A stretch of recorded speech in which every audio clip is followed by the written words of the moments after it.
Hello, welcome back to the channel, guys. Hope you're all doing well.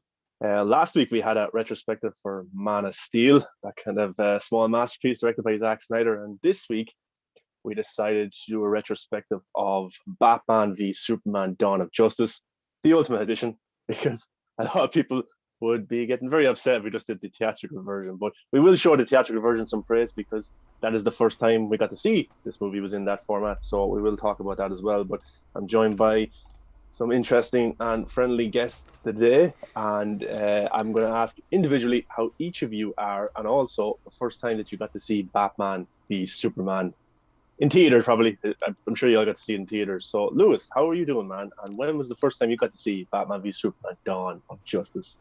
I'm doing fantastically, but I just have to quickly move people around on Zoom because everyone's being redirected to the wrong places. They're going to go to Sean's account thinking, oh, hey. Oh, no, hang on. Let me just sort that. Okay, we should be good now. Yeah, we should be good. So first time I saw BVS was obviously in the cinema, and I was hyped like there's no tomorrow. I don't know what it was. Like I saw Man of Steel a bunch of times, and I was just like really excited. And then I don't know why. As soon as I saw the Ben Affleck casting announcement, something just flipped, and I was like, okay, I'm just so hyped for this movie now. And I've also just put myself where Fatma should be. So there we go. And then move you around. Zoom is just being a nightmare. Hang on, you go there. There we go. All right, we should be golden now. Okay. Yeah. So. And I went to see it with two of my friends, and I remember after coming out the cinema, I was just like, "Wow, I love that. That was amazing." And they were both like, and I was like, "Okay, I can see where this is going. Everyone I know is gonna have this reaction, and I'm gonna have to be the one who's like, but this, and explain this." But yeah, I think I saw the theatrical cut like 6 or 7 times in the cinema while it was out, and it's just like I just fell in love with it, and yeah. So that's my entrance to Batman vs Yeah, Superman. brilliant. Yeah, I got to see it opening night. Theater was packed. March 25th or whenever it came here on that date, and I can't believe it's nearly 5 years. Yeah, Coming at the end of this month, 5 years ago. So that's ridiculous. But yeah, I was. I think for the same with you when Ben Affleck was announced as Batman. That's when I really got interested, and that's when I went back and started appreciating Man of Steel and Zack Snyder's work because I wanted to get ready for this new interpretation of Batman. And I remember many people were going crazy that Ben Affleck was cast as the Dark Knight, saying it wouldn't work. He would be a terrible casting. I always had faith in him, and he proved to be the best Batman, in my opinion, of all mm-hmm. time. But yeah, but I should have started. Today's International Women's Day, and I probably should have started with Fatma. I can already see people coming at me already. But No way. Fatma, Fatma, how are you doing? And when was the first time you got to see Batman v Superman: Dawn of Justice? I'm doing really well. It's been such a great time. It's been so amazing for the past few days. So I'm doing well. But to answer your question, I actually watched it in midnight viewing, IMAX tickets. I even chose premiere seats. And like I got my brothers with me, and we just like went and we watched the movie as soon as it hit 12 on the dot on Thursday night.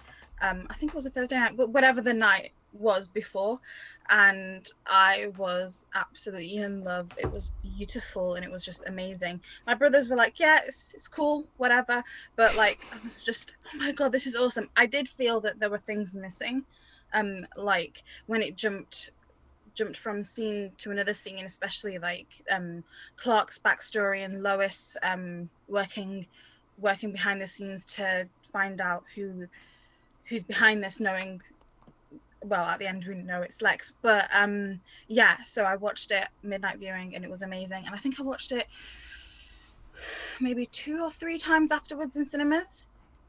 And then I heard that we were going to get an Ultimate Edition, and I was just like, yes, I'm just going to get the Blu-ray as soon as that comes out. But yeah, it was amazing. And I absolutely, as a Batman fan primarily, seeing Ben Affleck's version and knowing that he did such a great job as both Bruce Wayne and Batman, which is very hard to find. Usually, like other iterations do really, really well as Batman and do an all right job as Bruce Wayne, but he nailed it with what he was supposed to be for both characters.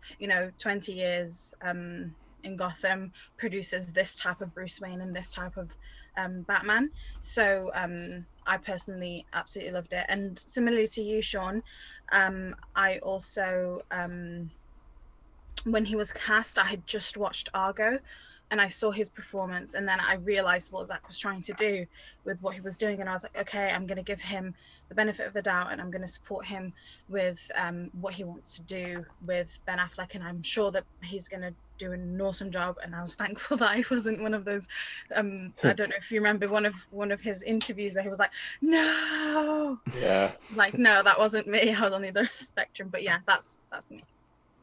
Yeah, and the film I got to see before Batman v Superman was Gone Girl, David Fincher's Gone Girl. And I just remember seeing Ben Affleck, and he just looked massive, like not muscular, but just big as chest. You could see that he was getting ready, kind of. But yeah, I always had faith in him. I'm glad that I wasn't a hater of him, because I get to see him now soon enough again. But just before we get on to Max, we got Toshi in the chat. Been looking forward to this one. Good to have you, man. Also have Brian Scully, another Irishman here. Rokan is here. We've got Elisa, Jeremy. We've got loads of people here. Hugo, loads of people here, so that's good. Max, wake up. Sean, you awake? I just wanted to start from you just said that before BVS you watched the Gone Girl. Yeah. And you liked it because Ben Affleck was big in that movie. I want you to remember which scene is in Gone Girl. Okay, thanks for where I got myself into a pickle. Oh, okay. But, I had a joke started saying, why isn't this an Avengers live stream? And then I seen Max, and he was like, is he bored, or is he thinking of a joke? I can't say this. I can't say, I have to say this. Max, sorry to disrupt. Yeah, it's okay. My Italian friend. Man, you got to see Batman v Superman in theaters open night, didn't you? Yeah, I saw it in theaters open night. The theater was packed, and I saw it I think 8 times in theaters. Yeah, I paid only 7 times. The 8th, I discovered that I was in a small town where my grandmother used to live, and the theater owner saw me running in front of the theater when the movie already started, like 20 minutes before. He looked at me and said, "You want to come in?" I said, "Yeah, what do I have to pay?" I said, "Come in." No problem. so yeah, I went, saw it, and I saw it another time. Yeah, it was fine. I really love it, as you can see by my 2 statues of them fighting. Yes. Tactically placed. I appreciate that. Yeah, I just have to tilt my head. Yeah. And I absolutely loved it. I remember watching it and feeling that something was missing, but overall feeling like the story was there. There was the whole backstory thing that was missing, but the main plot, this happened and this happened was there. I can understand some kind of criticism that it got for the theatrical cut, for the Lois Lane and Lex Luthor storylines, but considering that it got at 27% on Rotten Tomatoes is kind of a crime against humanity. But, I digress. Yeah, I think it was being compared too much to Marvel back then. Yeah, it was supposed to be. But I remember the courtroom scene when I was shocked that Henry Cavill just looks over at the wheelchair and he knows that there's a bomb in it and it blows up. The whole theater was like, "Oh my God, what was this?" in silence. So that was pretty cool. But from this moment on, we'll talk about the Ultimate Edition only. Yeah. Because even though I like the theatrical version, that's the first one I got to see, and I had no problem with it. I understood Lex's plans. I didn't need everything detailed out for me. I didn't need for him to say, "Oh, here's my monologue now. Listen to me to show you what exactly I was doing." I didn't need it. I understood, but I know many people had problems with it. But then the Ultimate Edition came, and I got to watch it, and it kind of filled in a lot of the gaps. But the Ultimate Edition of Batman v Superman, I think we all own it on Blu-ray, and we'll all be buying the remastered version that's coming out later this month. think a week after Zack Snyder's Justice League, so that's going to be pretty awesome. Fixing the color grading. That was on the 4K. I think I didn't have the 4K. Did any of you guys have the 4K that it was messed up in? No, I think if you look on, I think the channel name's Flashback FM. He's got a really nice breakdown of what's wrong with the 4K. It's like explosions are really, really weirdly red and orange, and some colors just come off poorly, and it kind of takes you out of the film a little bit. But no, never owned it. No. Yeah. I'd probably buy this one because Oh yeah, I'm in the craze right now for all things Zack Snyder. But Thank you. the Ultimate Edition. Lewis, do you want to talk about the opening scene of Batman v Superman? The Martha kind of killing and the Waynes killing done again. Were you like, oh my god, he's doing it again, or No, did you appreciate no. the different take? I mean, that was when I was like full Walking Dead nerd or whatever. So when I see your Lauren Cohens and whatnot, I'm like, okay, this is cool. And I think it was probably the best execution, if no pun intended, of their deaths. I think it was just the pacing and just the traditional Zack slow-mo, like the shell casing hitting the ground and the pearls falling down, and combining that with him falling into the cave. I don't know, I thought it was really stylized and very, very just really drew you into the film straight away and kind of set the tone. This isn't an Avengers movie. This is this is going to be dark. And that's that's the point. I like to be an optimist, and I'm not just gonna be like, oh, we have to see the Waynes die again. There may be some wider purpose to it, which obviously there is, but I loved it. I just thought it was so, beautifully done, and the sound. One of the things that I always talk about with BVS is the soundtrack as being just like one of the greatest things about that film, because it's just so good, right? And anytime I get like nostalgic for BVS, I always think back to the scene, which I'm sure we'll get to at some point, but it's the bit when they find the kryptonite underwater, and it's that kind of like mystical, glimmering music going on at the same time, and that's the bit I go straight to, and it's the soundtrack that brings me back every time. So that opening scene really kind of that female, doing her own thing in the background with the music. It's just so like peaceful, and I had no complaints about that. It was beautiful. It really just drew me right into the film, and I didn't snap out of it for the rest of it. Apart from when there was people talking right behind me, and I'm like, I waited years for this film. Can you please shut up? Shut up.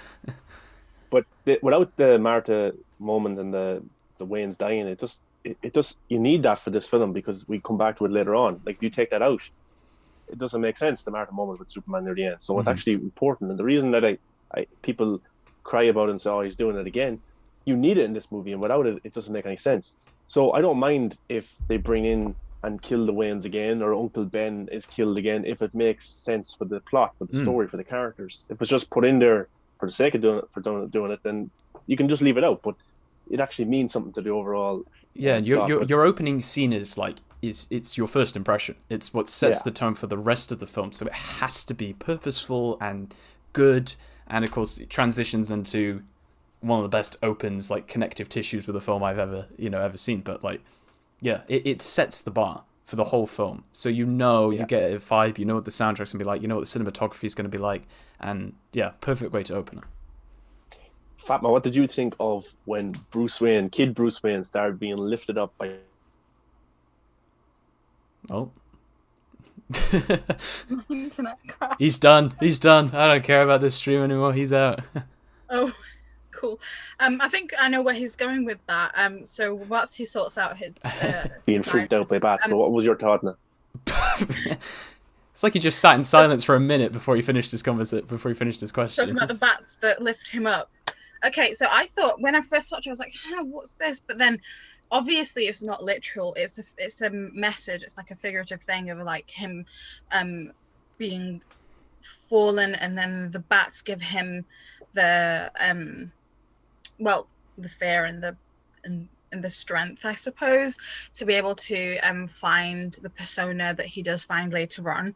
So I suppose when he was at his lowest with Bruce and Martha dying, specifically Martha, this is a really topical point, he found solace in bats, and then that's how the persona came about. So I really, really like how the pearl drops, and then from that scene, he's rising with the bats and finding that, finding himself through it. And I think he says, "What's fallen is fallen." Just as he starts to rise, I believe I might have synced it up wrong in my brain. This movie plays in my brain most of the time anyway. But I really thought it was a really nice scene to see, and it was really beautiful to see how the bats were swirling around him and he was rising up to who he becomes 40 years later. I'm assuming because he was a child then. Yeah. It's a very striking imagery when he is lifted up by the bats. But Rokan goes, I do enjoy the theatrical cut, but it's extremely flawed. When I saw the extended cut, I was like, why wasn't this out first? And I think that definitely hurt the movie in a way, that wasn't put out first, because it would have... What's new? Yeah, yeah, exactly. It would have cleared up a lot of the side points that people were like, where does this arc go? And that doesn't make any sense. But yeah, it was a big mistake. That was probably the first mistake from Warner Bros. That kind of ruined their DCEU per se. But Max, I know you probably know more of the symbolism and stuff around the pearls, Martha's pearls being ripped apart and then them falling. What's your kind of take on that scene, especially Excalibur in the background, and then Thomas Wayne, Jeffrey Dean Morgan saying Martha? Yeah, that Martha, that beautiful scene. Yeah, it's poetic because to quote the words of Stephen Colbert from Batman v Superman by the Minute. Yes, I was just listening to that. I love them so much. Yeah, it's amazing. Sorry. Don't worry. When we see that scene, we witness something that isn't usually seen in movies. When we see even the other Martha moments we saw in history, where we saw them both shot from behind, they fall down, and then Bruce starts crying. In this one, we have this slow motion and this specific shot with the gun pointed at her throat, head throat. Her eyes widen when she dies, the hand touching the purse as they fall down. It's something really, really gruesome, really bad. We never see death portrayed in that way in most movies, and especially in comic book movies. So even the idea of something so pure as Martha, as a mother, really falling down, dying, trying to protect her son, because we see her jumping in front of a gun, trying to actually protect Bruce, is really powerful. And the image of a pearl, of a white pearl, falling down in a pit full of dirt, full of foliage, stuff like that, kind of shows how perfect things like pearls are actually falling down, are falling in a pit of despair, as Bruce's psyche.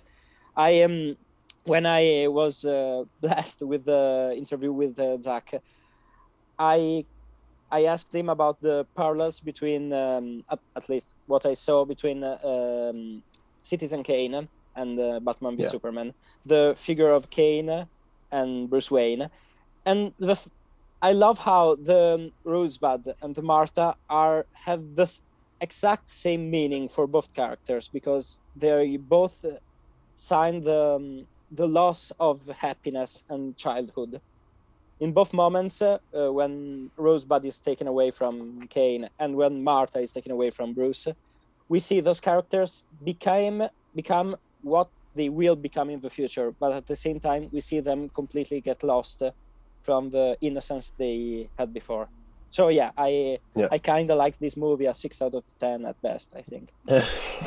No, jokes aside, it's personally one of the best movies ever made. Not only superhero movies, I consider the philosophical, political, and even just emotional themes of Batman v Superman to be top tier. Yeah, well, for a guy that gives a 6 out of 10, you do sure talk about a lot. But make art as well. Like he does so much for a movie that's 6 out of 10. It's fueled by hate. He's cursing under his breath the entire time he's drawing.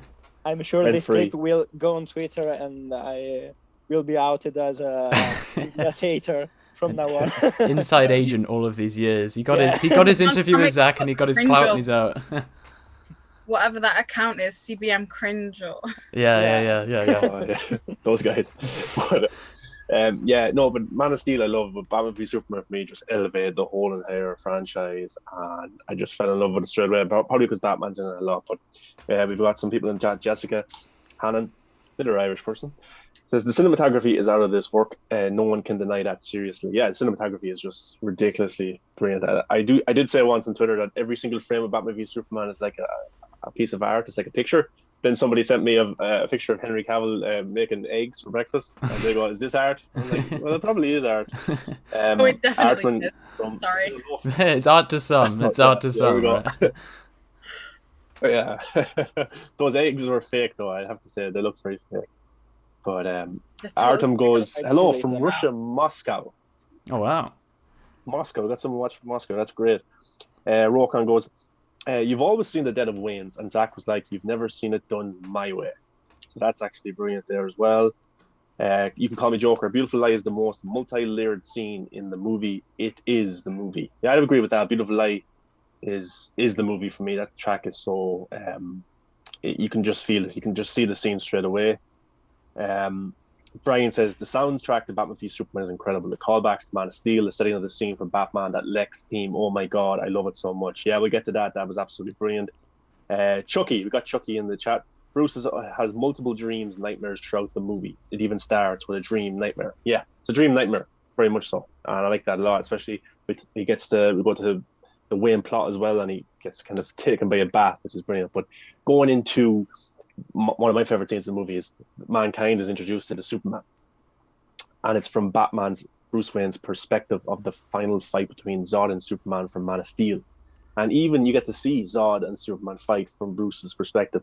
And he comes down in the helicopter, he jumps off it before it even lands. I think Ben Affleck talked that he wasn't supposed to do that. Yeah. He just jumped out before the helicopter was supposed to land. Then he jumps out, but he jumped out before it landed. So I think it's like there's a lot of worries. Like if you slip the landing and the helicopter just crushes your ankle, then you're done. Oh, that's Batman v Superman finished. It happened to be fast.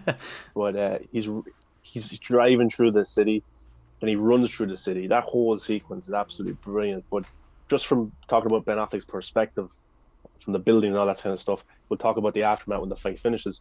Max, that scene where he is just running through the town, running through the city, Metropolis, I think it is. And what did you think that was badass? Does that really show you that's Batman right there? Yeah, it's probably the first time we actually see Bruce Wayne be Batman without the cowl. I love how we see him jump into a 9/11 situation without his gadgets, without the grappling gun or the cape or stuff like that. It's so gorgeous to see his performance, his beautiful performance, while he hears his friend die in the Wayne. Well, not actually die. You see the building fall onto his head. So who knows? Yeah. We don't see him afterwards. So maybe, but yeah, They're all fine, guys. They're all fine. And I really love the grittiness of the situation. How we were thrown back in the Man of Steel. Black Zero event with an even more grounded eye, with Bruce's desperate quest to save people. The scene when he tries to save a little girl, he saves, thankfully, the little girl from the debris falling down, to me is like the best scene of that particular, arc, because you actually see Bruce being the caring Bruce that in the comics we might think maybe was when he met Dick Grayson, hopefully before he died. But yeah, so yeah, I absolutely love when he's running into the rubble That scene Yeah. where he runs into it is so quintessentially. Every time I Badass. see it, I'm like, your Bruce Wayne could never. And not to pit Bruce Waynes against each other, but like, it's so beautiful. It's so beautiful. You can see how much like passion, I suppose. I don't know what the word is, but need to go in and save and to help people, and it's still there despite everything else that he's gone through. But that scene, just him running in, is my ultimate favorite part, alongside in terms of the introduction of Batman to Superman. That is my part that I love the most. And then it's when he saves the girl from underneath the wreckage, because then that is the moment where he decides that Superman is the villain, and people who miss that point and don't understand why Batman in this movie hates Superman, it's very clear and it's very present. But sorry, yeah. One thing I wanted to note with the bit with him running in, one of the things that I always like, and it might be me reading too much into it, is the fact that it's like handheld camera that's following him in, so it's like shaking the whole way.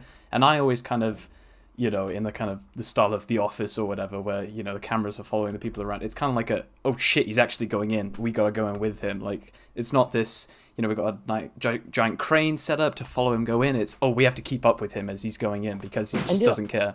Luis, it's amazing because Man of Steel is completely shot in that style. And it's beautiful to see how this scene that's set in the Man of Steel time frame has that kind of a directing style. It's synced. It's synced perfectly. Yeah, I think someone did a shot by shot, and it's absolutely synced. And I think Snyder said before that if you just you should watch Man of Steel and then directly watch Batman v Superman, because the two stories tie in directly so much. But I did a video, like a theory of mine, that Batman struggles with humanization. So throughout Batman v Superman, we don't see Bruce Wayne until the Martin moment. We don't see that kind of mask side of him. For me, he's Batman throughout the entire movie, because the moment he's talking to Alfred about even if it's a 1% chance, that's Batman right there. It's not Bruce Wayne. When he's running into the rubble, that's Batman. It's not Bruce Wayne. So I think Batman has overtaken Bruce Wayne for a long time, and probably got to do with the death of Dick Grayson. But Lewis, something in the Ultimate Edition that kind of annoyed me was the deleted kind of Bruce or Batman kind of caring for this group of children who are in a line together, and then there's a horse as well, and then he moves over and he sees what's the character? Scott McNairy's character. What was that? Wallace. Yeah, Wallace. Yes, the Flash. Yeah, he helps him then as well. But that whole sequence when he saved the little girl and he looks up at the building, like, "Where's your mother?" and he looks up and she points up. I thought it was very heartbreaking. What did you make of that whole sequence? Yeah, well, to quickly add on to what you said before you asked the question, the bit about Batman and Bruce Wayne, the kind of the most on the nose point of that is when they're talking about Batman needing the suit to break into Lex's place, and when they talk about Bruce Wayne, they refer to Bruce Wayne in the third person. Like, it wasn't Batman who did it; it was Bruce Wayne. And he, Bruce himself is like, well, Bruce can't do this, Bruce can't do that. So it's a bit more of an on the nose example, but it's entirely right what you're saying. Like, he is not Bruce Wayne until the end. But yeah, well, I mean, you have the symbolism, I think, with horses throughout. Anytime horses are in the film, it symbolizes death, which is, a nice recurring theme. Well, not nice, it's pretty unpleasant. But yeah, no, I thought that really helped kind of set in the repercussions of Man of Steel, right? And I don't think they'll be. Hopefully, Justice League proves me wrong, but I don't think there will be a better connective tissue between two films than those, because Man of Steel, it's just so epic and triumphant. You're rooting for Superman. You want to see some destruction. You want to see two Kryptonian, gods going at it. And then Batman v Superman just makes you feel bad about that. It makes you feel like you shouldn't have enjoyed that, because a load of people died. Yeah, no, I thought that was really good. Just that kind of calm of the fight is happening elsewhere. We now have to deal with the consequences. And, everyone's just caked in ash. And, he's trying to save people who've been crushed. And it's just a sucker punch, really, Yeah, it's great acting from Ben Affleck when he looks up at the building.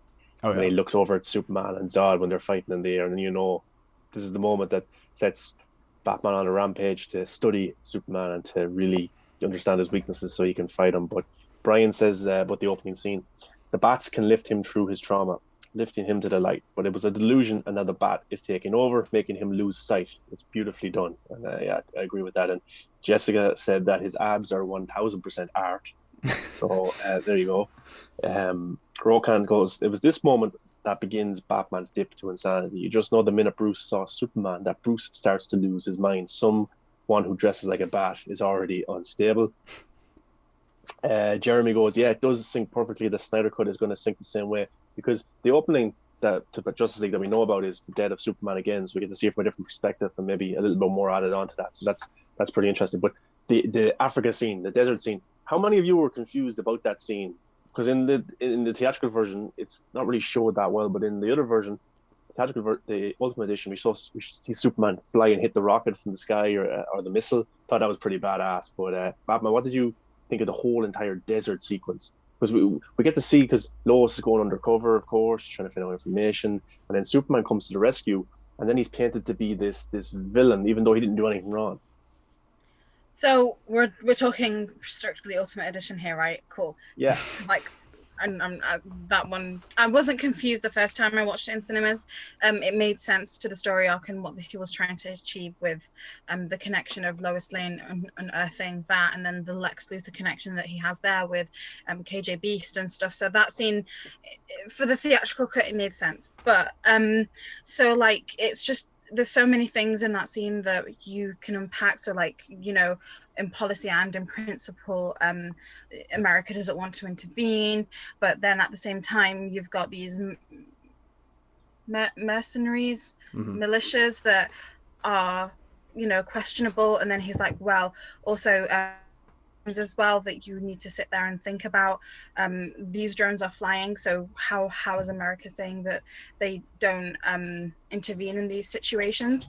So it's so well made, and especially Lois as a reporter and talking about International Women's Day. She's almost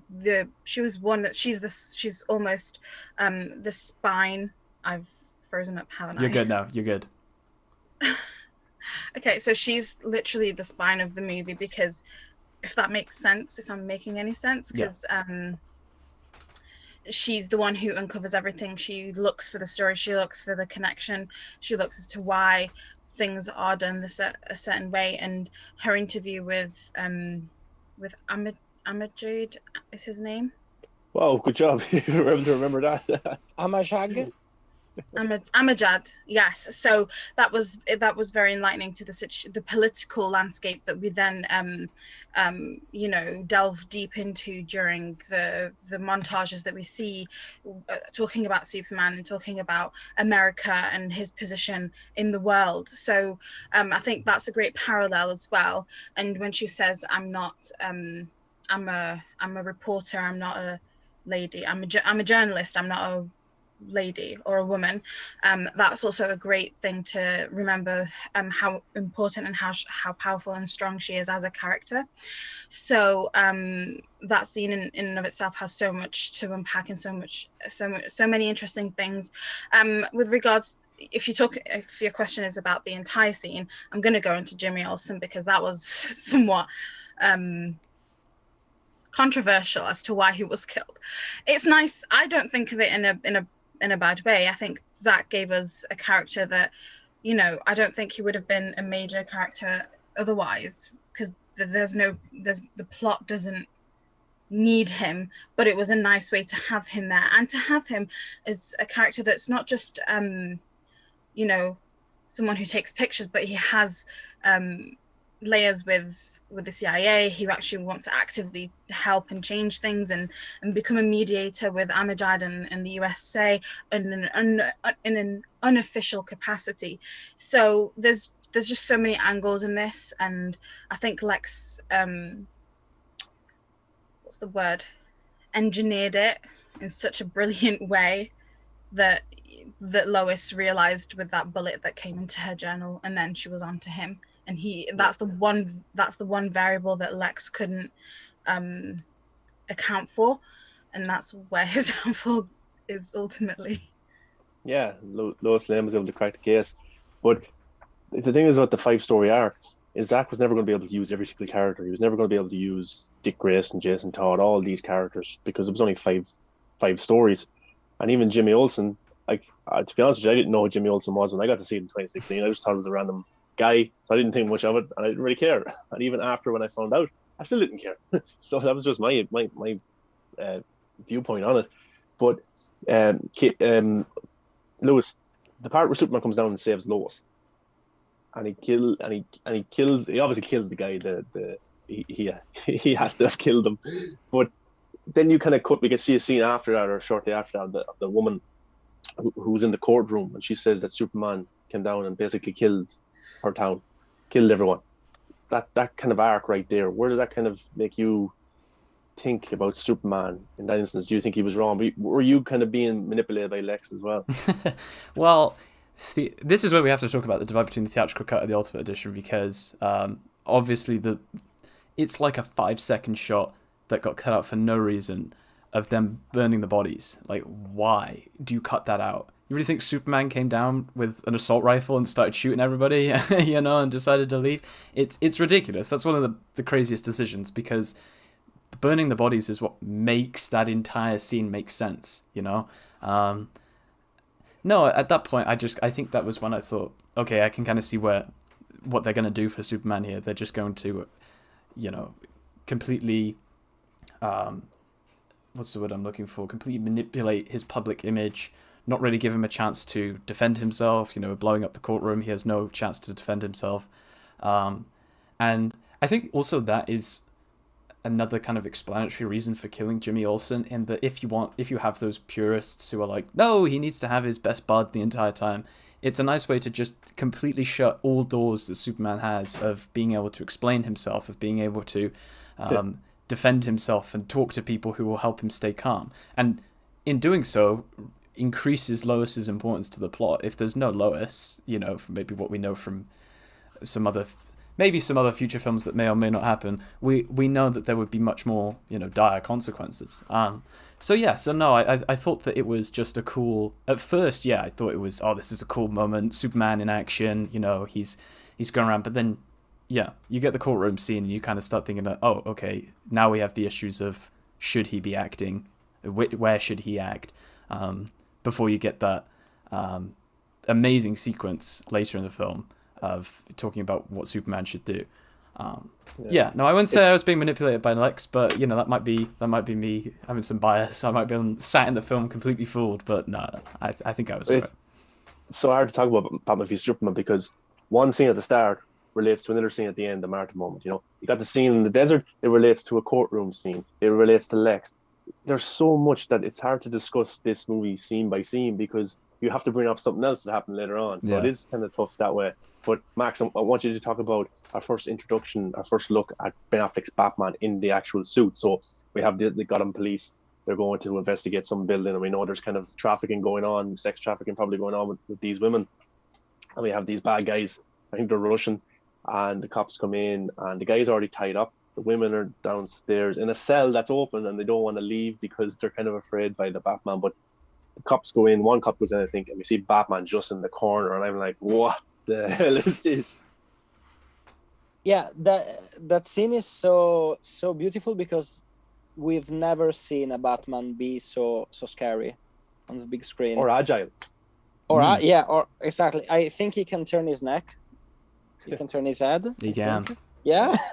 He doesn't have the Bale issues of the early movies, but I love how horror the Batman introduction is, because when we see him for the first time, we even though we don't see him at first, we feel his presence. Like, actually there was some kind of demon that was invoked in that building. When we see the Batarang on the wall, we see the women talking about this demon that they don't even want to come out because he's still in the building. It's something that was never done before, and something that I think Snyder should get more credit for, because he, in a world where we have and in reboots of the same character that does and every boot does the same stuff, or if it doesn't do the same stuff, it cuts stuff from the previous movies in a weird way. At least for me, I'm referring to the Spider-Man stuff that maybe cuts Ben Parker for some reasons, some creative reasons, let's say. Here we see the origin of Batman, and we see this Batman under a completely different light, and it's incredible how he's is portrayed as a creature of the night. This Batman, that shot with him crawling on the wall, made me realize that this Batman could actually have a man-bat in this rogue gallery. He could actually have, a Riddler that puts, weird machines around the city to kill people. It's the first time we see a Batman tackle this horror, these gory sides of stuff, and it was amazing. Also, I really, really love the creative choice of branding the goons, the people that he beat up and left for the police, because it's something that we never saw before, and in the big plot of the movie, it makes so much sense for this Batman to go, yeah, I know that you did this thing, I know you can be rehabilitated, I do not care, I marked you because you deserve this. It's not right, but it's awesome for this villainous Batman that we're about to see. So yeah, I love it. Yeah, so like with the marking is the branding is very interesting. He brands them with his bat symbol, and then they go to prison and they're killed, because Batman kind of caught them or whatever, and they're beat up, they're killed, and we get to see in the Ultimate Edition that man is killed by C.T. Fletcher. Actually, he's a weightlifter, he's a madman, but he got a cameo. But so I really did. I like that Batman even talks about with Alfred, like we've always been criminals, Alfred, and I love that so much. But just to get some of the viewers' input, Rokan goes, I never cared much for Jimmy to begin with. Would a college kid who follows Lois around really work in this story? Probably not. I am DG Tech goes, hi guys, what are your thoughts on Superman's built-up motivation to fight Superman, get eventually disregarded once Lex brings in Martha? Yeah, we'll get to that, and it's pretty interesting discussion we'll have about that. Jessica goes, I don't mind Jimmy dying, but I would have liked to have seen Snyder's take on him working with Clark and Lois, but there was so much in the movie we probably didn't need it. Yeah, exactly. There's so much in this movie anyway. But Batman, when he talks about we've always been criminals, and he marks these criminals with his batarang, or just his outline of his symbol, do you think that Batman is right to do this, or do you think it takes away from everything that we've known about Batman from previous interpretations in the movies of Bale and Keaton? Do you think it's too much of a step away from the Dark Knight? So what's right here is because like it's obviously not right, but for the character and the storyline and what he serves as a purpose in terms of like how far he's gone outside of what his original mission statement is. I'm assuming his original mission statement lines up with every single Batman. So in that regard, it's obviously not right, because it's also taken Alfred back, and you see Jeremy Irons saying, so we're marking criminals now, right? And he's just like you said, we've always been criminals ourselves, and that's him using something that he's avoided for so long as a way to like continue amping up whatever rage is building up inside of him that he just can't control, because he likes to have control, as we've seen in a lot of iterations. And with Superman, he feels like he's out of control, like he can't control Superman, he can't control something that he doesn't know. So that's the constant thing that's going on in his head at the moment. That's how I view it, at least. So yeah, the morality of it is obviously very, very grey here and very wrong, but that's what the movie sets out to do. It sets out to tackle the things that aren't okay, specifically because when the branding is showed in the newspaper, that's what draws Clark Kent aka our awesome Superman, into the story, and to see, well, someone out there is trying to save people, but is he doing it in the right way? And that's also it's also Superman's journey to understand, like, you know, when he can get involved and how he gets involved and stuff like that. So it's a great way to bring you know, Superman's attention to Batman and what he's doing and how far he's gone. And I guess that fuels their rivalry a bit more, on top of what Lex does in the backgrounds without their knowledge. So yeah, I think, do I believe it's right? No, of course I don't. And I know ultimately Batman himself doesn't believe it's right, but it serves a purpose in this story as to why he brands, and even he gets called out by Alfred himself. So that's where I'm at with the branding situation. Yeah, I think if we met this Ben Affleck's Batman, Max, you have to go? Sorry, I have to go for a few minutes, but I'll be Okay. back. If I can say only a few things for the scene that are about to come. Yeah. The Funnel Fairy Butter Bar is Oscar worthy. I think Chris Terrio deserved an Oscar for that scene specifically.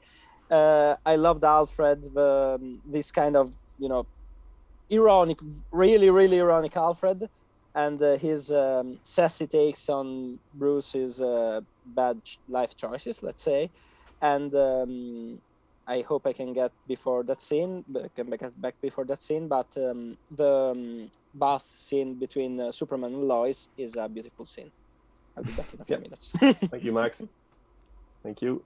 But if we met Ben Affleck's Batman 15 years prior to Batman v Superman, I'm sure he beats up criminals. I'm sure he puts them in an Arkham Asylum. But I wouldn't say he brands them with his symbol, and I wouldn't say that he sends them to be killed in prison. But I think now, like, even if you asked Batman 15 years ago, do you think it's right you're beating up these guys so badly? He probably would agree with you. And even now, he would agree with you that it's right, but he's kind of so pissed off at everything. Robin has died, Dick Grayson has died, he's lost his parents. He seems to have no love life at all either. So he's just kind of at a point in his life where he is just fed up. I'm going to beat them up. I'm going to brand them. These guys don't deserve anything. They don't deserve to live. And it's kind of funny how he's never able to catch the Joker and give him the same kind of treatment. But we might get to see more of that in the next movie. But Lewis, about the interaction between Alfred and Batman, I love that line delivery from Jeremy Irons. Powerlessness. That whole sequence. We've always been criminals, Alfred. And then you have Batman who is staring at the monitor, where he probably has been studying Superman's fight technique. And we actually get to see that later on in the film. Another thing we get to go back and forth to is the fight sequence. He's able to dodge Superman's punches. But what do you think of that powerlessness? Like, we've always been criminals, that whole scene. I love that so much. Well, it's another example of Bruce just not caring, like, at all. He is kind of going out of his way to brand these people, knowing the consequences that Lex is, you know, directly capitalizing on and arranging all these people to die. But he just doesn't care, you know. He's just like, you know, you pick one up, more grow in their place, and then it just looks like Alfred is kind of also nearing his patience with Bruce and his kind of well, maybe not his compassion, but I'd say definitely his patience, because that line about powerlessness seems like just some last ditch attempt just to say, like, dude, you're in the wrong, you know, you've gone too far. But it's been going on for so long at this point that it seems like Alfred is also, you know, kind of beaten down by the whole thing, because you would, you know, maybe expect a more perhaps an earlier Alfred in the timeline of this Batman's career to be, you know, a bit more confrontational and saying, you know, snap out of it, you've gone too far. Yeah. But it's almost, there is like this kind of almost really implicit fear that, you know, that this is a Batman who I've seen go from this hero essentially to a complete villain, and I don't really have the full strength to stop him. And it's just, yeah, it's kind of reading between the lines, but you kind of just see the hope kind of fading from Alfred a little bit, and he's just, you know, he's saying, yeah, things have changed. You know, this isn't, you can't justify your techniques now and pretend that you've been doing them the entire time you've been Batman. You know, it's been exaggerated because of Superman's arrival and your feeling of powerlessness and your inability to be able to deal with threats like Superman can. And yeah, I mean, yeah, and obviously, yeah, you do see the training. You see there's there's several shots from his fight with Zod, which I think I've talked about this before on a previous episode of the Movie Buffs. There's that perfect gif of Zod and Superman fighting, and it cuts perfectly to Batman and Superman's fight, and it's the same, like move and punch, but Bruce blocks it perfectly. So yeah, that's a nice little thing if you're just paying attention. You just see that they're fighting away on the screen, and that is the exact moment that he learns to block later. But yeah, I do feel that there is this kind of this really almost a hopeless Alfred in that scene. It just shows how badly Bruce has fallen at that point. Yeah. And it's like there's just this whole movie is a masterpiece by Zack and Chris Terrio, because the entire line that Alfred says, there's just everything flows in so well. Like, men fall from the sky, the gods hurl thunderbolts. It's so well structured. Innocents die, and that's how it starts. The fever, the rage, the feeling of powerlessness that turns good men cruel, and turns good men cruel, not turns good men evil. It's such a really well written script and dialogue that I just, every time listening to this movie is also art. You can listen to this movie and it's just like, wow.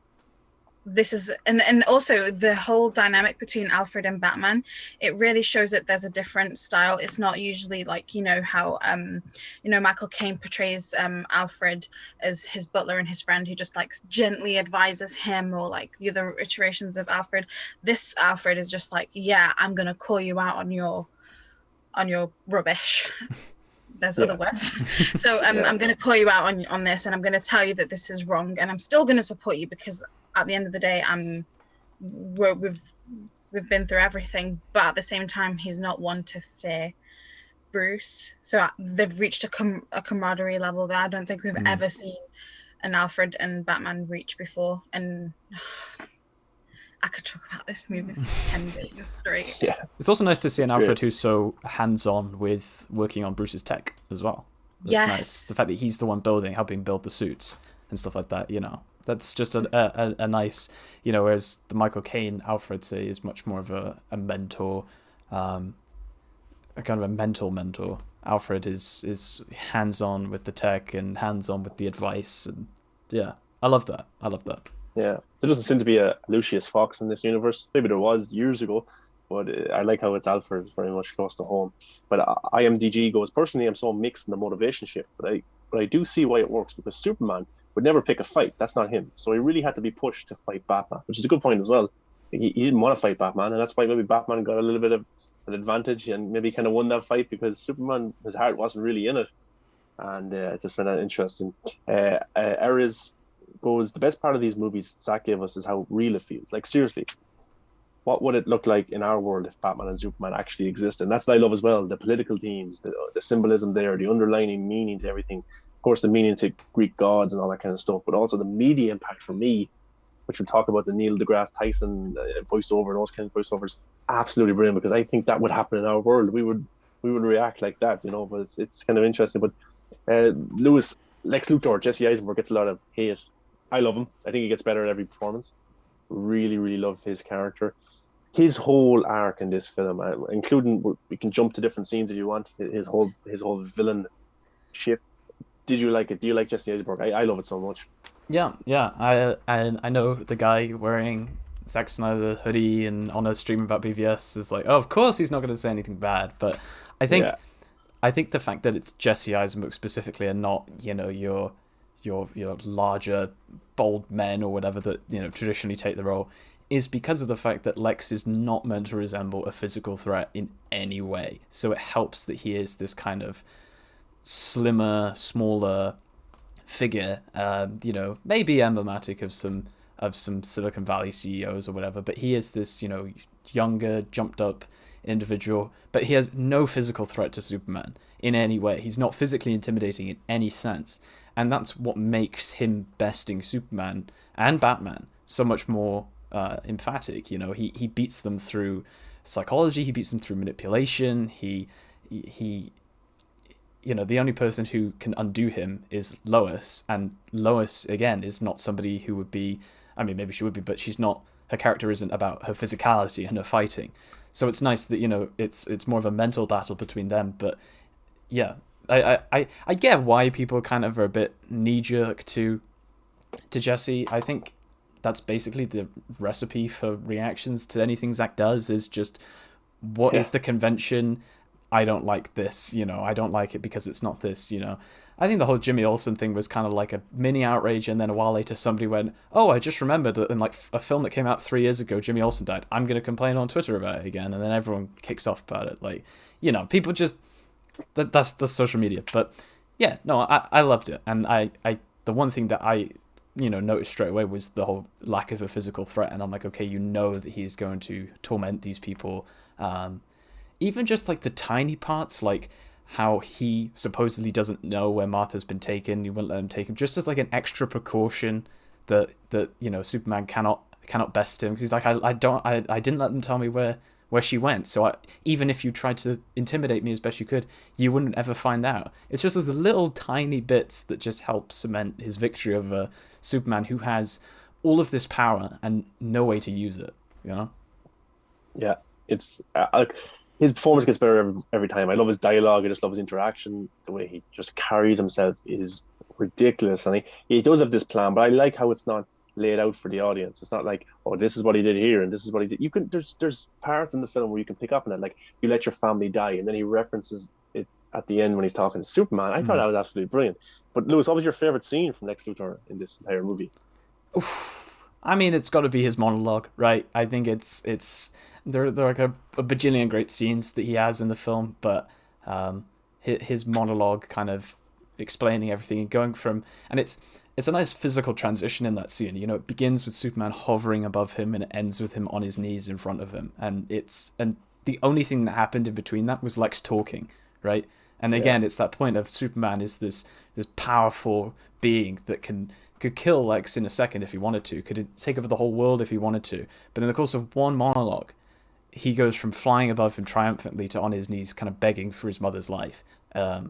So yeah, I think that sticks with me a lot. I think that's like, it's just so great, and the music is so eerie and sinister in the background, and he's just, it's brilliant, you know? I love a good monologue, and that was that took it for me.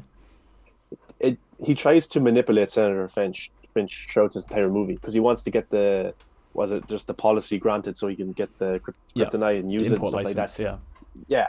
So he tries to manipulate her in 2 or 3 times in this movie. Once where they first kind of meet, I think it's at Luthor's building, LexCorp, and then again in his own house. But it doesn't work. Fatima, what did you think of Senator Finch in this movie, and how she wouldn't give in to Lex Luthor? Maybe she should have, because if she did, she might be still alive right now. But spoilers! Whoa! You've had 3 years, Lewis. There's no spoilers here.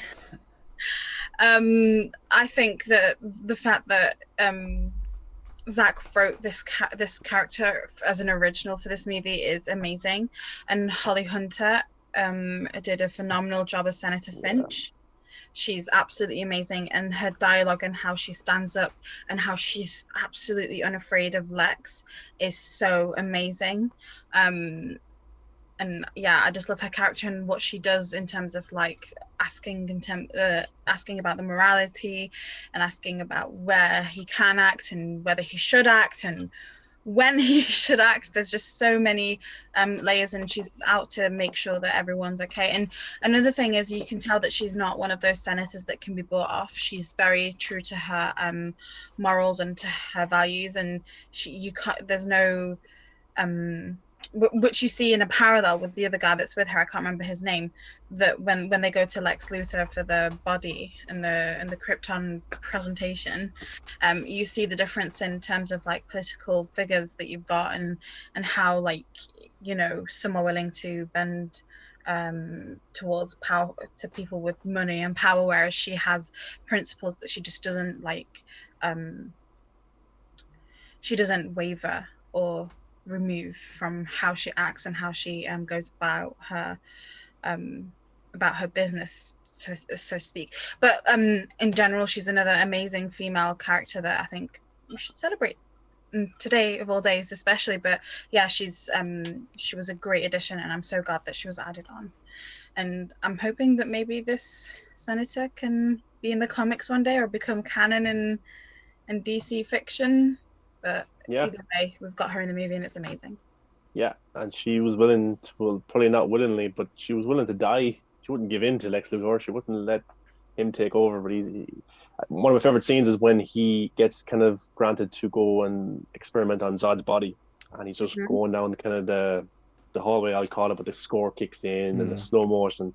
Just love it. But then I think that's my favorite scene. And then I go back to Red Capes are coming. And I think, no, that's my favorite scene because I just can't pick. And then the monologue comes after, and you're like, which scene do I want to pick? It's just kind of hard. But yeah, another scene that's pretty interesting. I want to actually, we'll go back to Lex Luthor in a few minutes, but something that was cut out big time from the theatrical version was Clark Kent being a journalist. It was him investigating what was going on with Batman and him getting sidetracked because even he wasn't able to see that it was Lex Luthor that was manipulating him because he was being sent pictures, is this justice and things like that.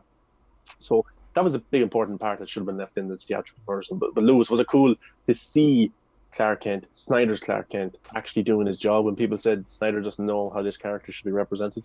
Yeah, no, definitely. And it also kind of does a bit more, world building is the right word, but it kind of gives you more insight as to how this Batman operates and how he's received in the world. You know, the fact that there is this noticeable anger that people can tell Clark about, that he's hunting, you know, and like that's terrifying. The idea of this Batman, of all Batman, hunting is just, I mean, that's really, really cool. And it, you know, it's building the kind of responsibility on Superman to intervene.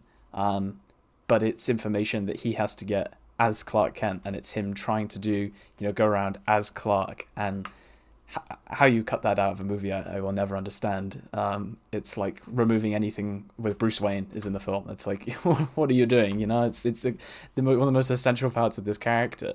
But it's him also seeing the fear in people, and you know, that's his mandate to step in because there are people who are terrified of this Batman.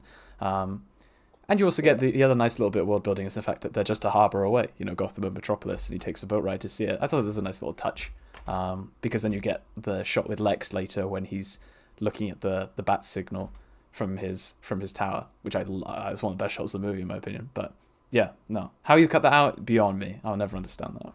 Yeah, it was cool seeing him just do his job, really. Yeah, and, yeah, I enjoyed it. And even he got sidetracked. Lex manipulated Batman. He manipulated Superman. But it's the women who stood strong. It was Lois Lane who didn't let it happen. Senator Finch, they weren't getting manipulated as such. So that was pretty good. We got KC in the chat. KC goes, maintaining the 4:3 aspect ratio. Maher. Yeah, I am. I'm trying to get people ready for the movie because people wouldn't believe me on Twitter when I said Zack Snyder's Justice League is 4:3, 133 as well. People wouldn't believe me. So you know, it is. That's what the movie's gonna look like, and you're gonna love it, hopefully. But talking about the remastered BVS coming out, I'm so excited. Well, there's that shot, the teaser with the Wonder Woman teaser that we got today, really kind of showed off why that aspect ratio is a thing, with that shot of her overlooking the ocean, and you get the whole height of the frame, and it's like looks beautiful. Yes, love it. Yeah, I am DG Tech goes, I absolutely love the idea that this Batman introduces a broken figure, and the man he hates, Superman, restores his hope and moral code. It's perfect. Absolutely. Steve Kazan goes, perhaps Bruce is afraid of the literal power. Bruce and Lex have the same idea. They're afraid by the power of Superman, but Alfred is there to say to him not be afraid. Lex doesn't have an Alfred. That's a good point. You know, he doesn't have an anchor to rein him in and say, look, you're going too far here. Maybe you should have a look at what you're doing. Rokan goes, it establishes the relationship Bruce and Alfred have. A football coach and quarterback type of relationship with these partners, as opposed to Bale and Kane, who are father-son type of relationship. And the thing with Michael Caine's character, he left in The Dark Knight Returns because he couldn't see Bruce die, you know. But this kind of Alfred's like, man, you're going to get killed if you don't cop on, you know. You're going to get. So, yeah. But another sequence that I want to talk about is, so the courtroom scene where. Which came first? Was the courtroom scene? No, the media came first. I thought about the media first. So the media is kind of manipulating the world and thinking that Superman is bad. Batman's trying to think as well. Was it the Neil deGrasse Titan sequence came first, and then the courtroom sequence? I'm going to say that, okay. Yeah. But when the world was kind of showing Superman do these godly things, save people from floods, save explosions, you know. just being a savior to the world. And you also got the media, should there be a Superman? Well, there is, all that kind of thing. So Fatma, that whole sequence, I love it so much. I think it just shows how our real world would react to it. What do you think of that? It's amazing, and it's like all these questions and things that people are asking in such a great way, all the while showing Superman in a ship in the Arctic saving people on the ship. But I didn't even notice it until like a few months ago when someone's pointed that out, and it shows it's such a great, could it be said, montage scene, whatever it is. It's such a great way of like fixing what people are saying and the questions that they're asking about who he is and how he exists, and then people asking about aliens, and of course we're not the only ones out there, of course this is the reality of it. And then it would pan out to you know, watching Superman save people that are in a flood on a roof with Superman shield, and how much people are believing in him as a person who will save them. So it's such a great way to sit there and make you think that this is the reality that we are dealing with. This isn't a reality where Superman is just saving kittens out of a tree and people are just okay with it, because that's also a great fictional story, but this is what would happen should a Superman arrive. And these are the questions that would be asked. These are the situations that he would be put in, where you would see him try his absolute best to save as many people as he can, because that is his nature. So it's such a great way to give the audience a way to think about how he exists in our world, and how, you know, these are the questions that people have, but obviously you see Bruce having doubts and Lex having not doubts, they're anti his power and the lack of control that they both have over this power that they don't know what to do with. So then you've got so many different perspectives, and this scene just provides so much. And bringing on Neil deGrasse Tyson and a lot of major figures in social commentary and real life into this made it so much more fun and interesting to watch. So yeah, it was a great scene, and I'm so glad that Zack put it in, and it was really well written as well. Yeah, and to bring real life people from our world into the movie kind of had a nice parallel, which I really liked. But yeah, of course, Lex is learning as much knowledge as he possibly can from the ship, working on Zod's body, kryptonite, trying to create Doomsday, trying to beat Superman, trying to manipulate everyone. So he's kind of going crazy himself because he's learning so much information, and this dissension of madness is actually brilliant. But his biggest ploy to make Superman look like a villain is at the Capitol building. Is that what it's called? Yeah. The courtroom scene. So Superman is being brought to court to answer for his actions, because people are saying that he went to the desert and he killed those men. He killed this village of people, when we all know he didn't. But in the Ultimate Edition, we get to see that. But that whole sequence is pretty striking. You got people protesting against Superman and for Superman. He walks into the building. Of course, Lex is also, he has one more swipe at Senator Finch as well, with the Granny's peach tea. We missed the scene between Lex. Did we talk about Lex and Senator Finch interacting, or was that very brief? Barely, yeah. His line, one if by air, two if by land, one if by air. Yeah. I can't believe I had to question one myself. One if by land, two if by air. There you go. Okay, cool. That is amazing. And then his like, can you hear it? Like, I'm trying to do it on the table in front of me. Great, yeah, I love it. And then how she stops it, and then she says, "You call it Granny's peach tea for all I care." And yes.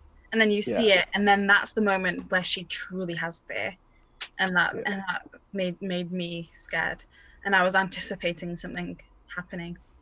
It goes so quiet as well. You're just like, what?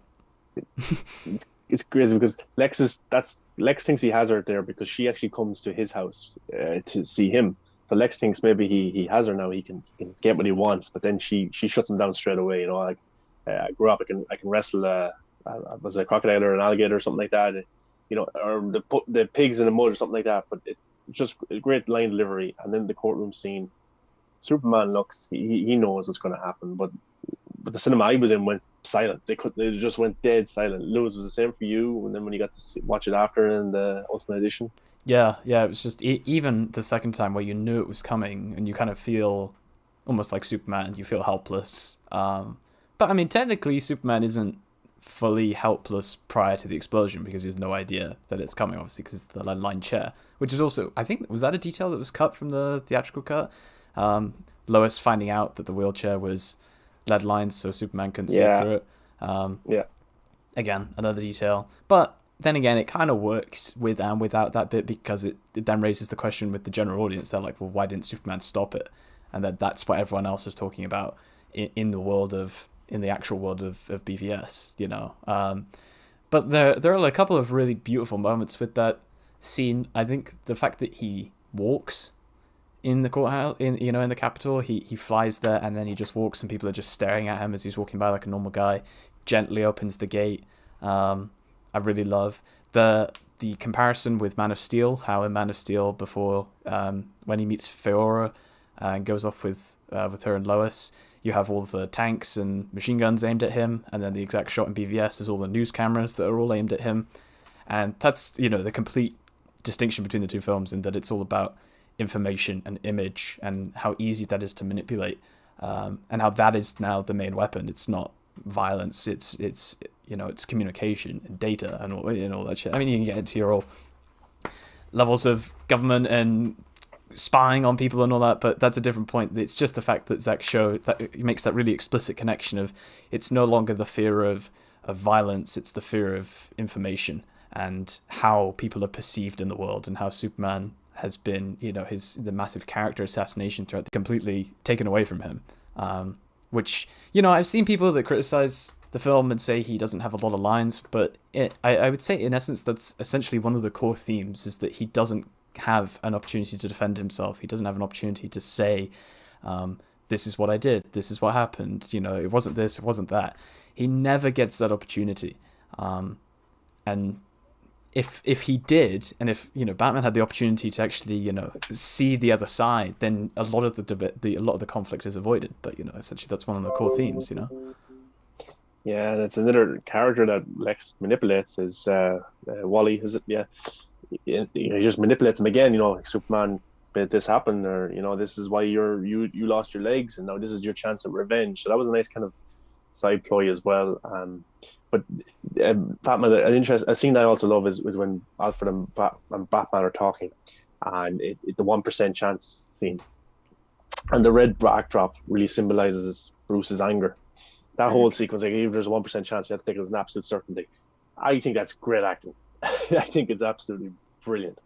So beautiful, and again, hats off to Chris Terrio and his awesome dialogue and how they've worked it together. And at this moment, Batman is just so stuck in his view out of the situation, and Alfred is seriously questioning him and his motives and where he's going to go with this and what he's going to do with it, and it's just amazing. Like, it makes for a lot of thought about the scene and what you have to remember as to what Bruce Wayne is going through at this moment, and how he's filled with rage about Superman, and it's not stopped in 18 months. So, Ground Zero event happened 18 months ago, and it's only gotten worse. And he's just more certain and more, what's the word? He's more certain of where he stands and what he's going to do with what he believes in, and how much he's put work into finding the White Russian and the Portuguese or whatever it is. So yeah, it's just amazing. Like, that dialogue, that interaction is just perfect, and I can't believe that this isn't a superhero movie. It's just amazing. And it shows how irrational Bruce is. It's the fact that 1%, that's it, absolute certainty. I'm not going to be level-headed about this. Like, we have to destroy him. And Alfred's like, you're gonna lose, and I was like, I don't care. I have to do this. And that, again, another one of those connections to a future scene where he is talking to Alfred and say, this might be the only thing I do that matters. And Alfred's like, you just spent 20 years fighting criminals, that you're completely misperceiving the situation right now, but he's just so entrenched in this mission. I love it. Just love it. And even when the Capitol Court scene is happening, Batman is getting letters as well about you let your family die. So that's kind of he thinks Superman's taunting him, saying, look at it on the screen now, I'm about to kill all these people and you can't do anything about it. So it just drives his anger even more. It's absolutely ridiculous. But the scene that many people back in the day were also criticizing was it made no sense, was when Flash came and warned Batman about the future, the nightmare timeline. Of course, we're going to get to see it now in Zack Snyder's Justice League, the continuation of that. But when you guys got the first see that, the Flash coming in, you got the nightmare sequence, 5 minutes of Batman just beating up guys, parademons are there, then Superman comes down and she was my world and you took her from me and rips his heart out. Lewis, that whole sequence, that's brilliant. It's badass, isn't it? It's crazy. Yeah, I mean, I remember seeing it from the trailers, and you first see the Omega symbol in the ground, and you're like, okay, we've got some teasers here. I think people were a bit harsh on that, because I think the scene works in both a general audience and us people type of way. Like, the general audience can see that as this is just his nightmare. This is what he thinks is going to happen if he doesn't stop Superman. And I think, and that's it, right? The giant Omega symbol, if you don't know what the hell that means, whatever, right? You can just see that as, oh, maybe that's an Easter egg or something, doesn't matter. Yeah. On face value, it is just, oh God, this is what will happen if Superman takes over. There's some cryptic stuff about she was my world and whatnot, which, fair enough, right? People can be like, well, what the hell does that mean? But when I say us people, obviously we're kind of thinking, okay, maybe this is sequel stuff. This could happen in the future, and we see the Omega symbol. We know what that means, and spotting stuff like the soldiers having the Superman logo on their shoulders, and yeah, I just, it's just so insane, right? You go back to that point and you say, like, in this film, you're gonna see Batman wearing a trench coat in this like apocalyptic Mad Max type world. He's going to be fighting Superman soldiers and parademons and all of it, and just that beautiful one shot of that whole scene where he's beating people up and all that stuff. That was one of the first moments where I've ever been like jaw dropped. Like, the shot just kept going and going, and there's more soldiers and there's parademons, and you're just like, what the hell is going on? And Superman landing, and it's just you are like terrified at that point. And yeah I think that was. And seeing the Flash at that point, I was just kind of like, I'd only just gotten over what had just happened in that nightmare scene. Now all of a sudden I've got the Flash here, and I'm trying to work out what he's saying. But yeah, and again, that on face value, you can say, okay, maybe this is Flash returning from the future. When he says stuff like, you have to find us, you were always right about him. To the general audience, that can just be, oh, he's right about Superman being, evil, the potential to be evil or take over the world. And you have to find us. Maybe that's referencing Justice League, and it is, but it's. I think people are just so kind of a little bit too reactionary on a lot of this stuff. Like, on its own, I think that still makes sense, and I'm trying to say that without trying to be focused on hindsight or anything. Like, oh, I know that it leads into this. I know it leads into this. On its own, I think it makes a lot of sense, and it's just that tease, and then the little details of like when he wakes up and the paper is all flying around, so it wasn't a dream, it actually happened. I don't know. And then you have the brilliant behind the scenes moment where you've got Ben Affleck just slumped over on his desk like that, and Ezra wearing his mocap suit just like pointing at him. It looks amazing. No, I loved it. The nightmare sequence is hands down one of the best things I've ever seen in a superhero movie. I love it. That was the moment I thought myself that this is the best Batman ever, like a one-shot sequence where he's taking down people. We've never seen this before. We've seen choppy kind of action before and stuff like that, but this one was just one take, and compared to Richard Citrone, the stunt double, did an amazing job with that, and the stunt team, breathtaking. The parademons coming in, and then we know that kind of line, she was my world and you took her from me, has a whole different meaning if Zack got to do his original version, because him and Lois kind of hook up, and maybe that's what Superman was referring to there. But Batman, the Flash coming in and maybe setting up this parallel universe or timeline where the world has gone to shit and Darkseid's taken over. Like, what was your initial reaction to that?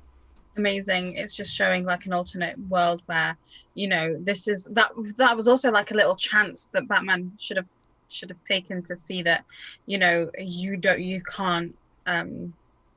can't turn him into a person that doesn't believe or doesn't work with you, because he will, I don't know, but maybe on the other hand of that is like, no, I need to make sure that he's over now so he doesn't turn into Darkseid's best friend.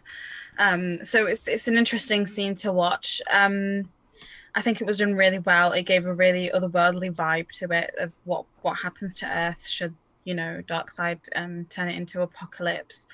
And again, like you said, the stunt team made a great scene there and in the warehouse. Almost all the stunts in this movie are really, really well executed. I'm really, really looking forward to seeing what the nightmare scene in Justice League is and how it connects to this one, because I still feel like there's certain things in that maybe when he says, am I too soon? I think we'll have a lot more explained in Justice League as to what he meant by am I too soon? Is it because he was trying to warn him of something's happened in Justice League and he's trying to go back and help? And I think that is how that's going to connect to Justice League and see, did they fail and then they tried to go back and warn Bruce to make it work, or did they win? There's just so much in there to make you look at this movie in a different way and see how it works into the storyline. But there's so little that we still don't know about that scene that we'll find out in 10 days. Yeah. But yeah, it's really, really beautiful. Yeah. Loved it. And even Toshi Goes, the nightmare sequence was breathtaking. Yeah, you couldn't, you're like, where do I look? Because it was so big. Brian goes, the nightmare blew my effing mind, still does, so bold. Yeah, sometimes I just kind of hop on YouTube and rewatch it and just get in the mood, because before it was hard to watch this movie because the 2017 movie came out and we were like, oh my God, this is terrible, we'll never see the continuation. So it was even tough for me sometimes to go back and rewatch Batman v Superman, because I knew that we would never see the continuation of the nightmare sequence, or what happened to a world after Superman, or how does Batman redeem himself. I thought we would never see it at times, so it's good to know now it's finally coming. Erisif goes, the nightmare plot is what will make this bigger than we could ever imagine. Yeah, that was definitely one of the big things that struck me with the nightmare scene, was you were just like, okay, Zack is not interested in just this story. He knows what he wants in the future, and he knows what he wants to do moving forward from this film.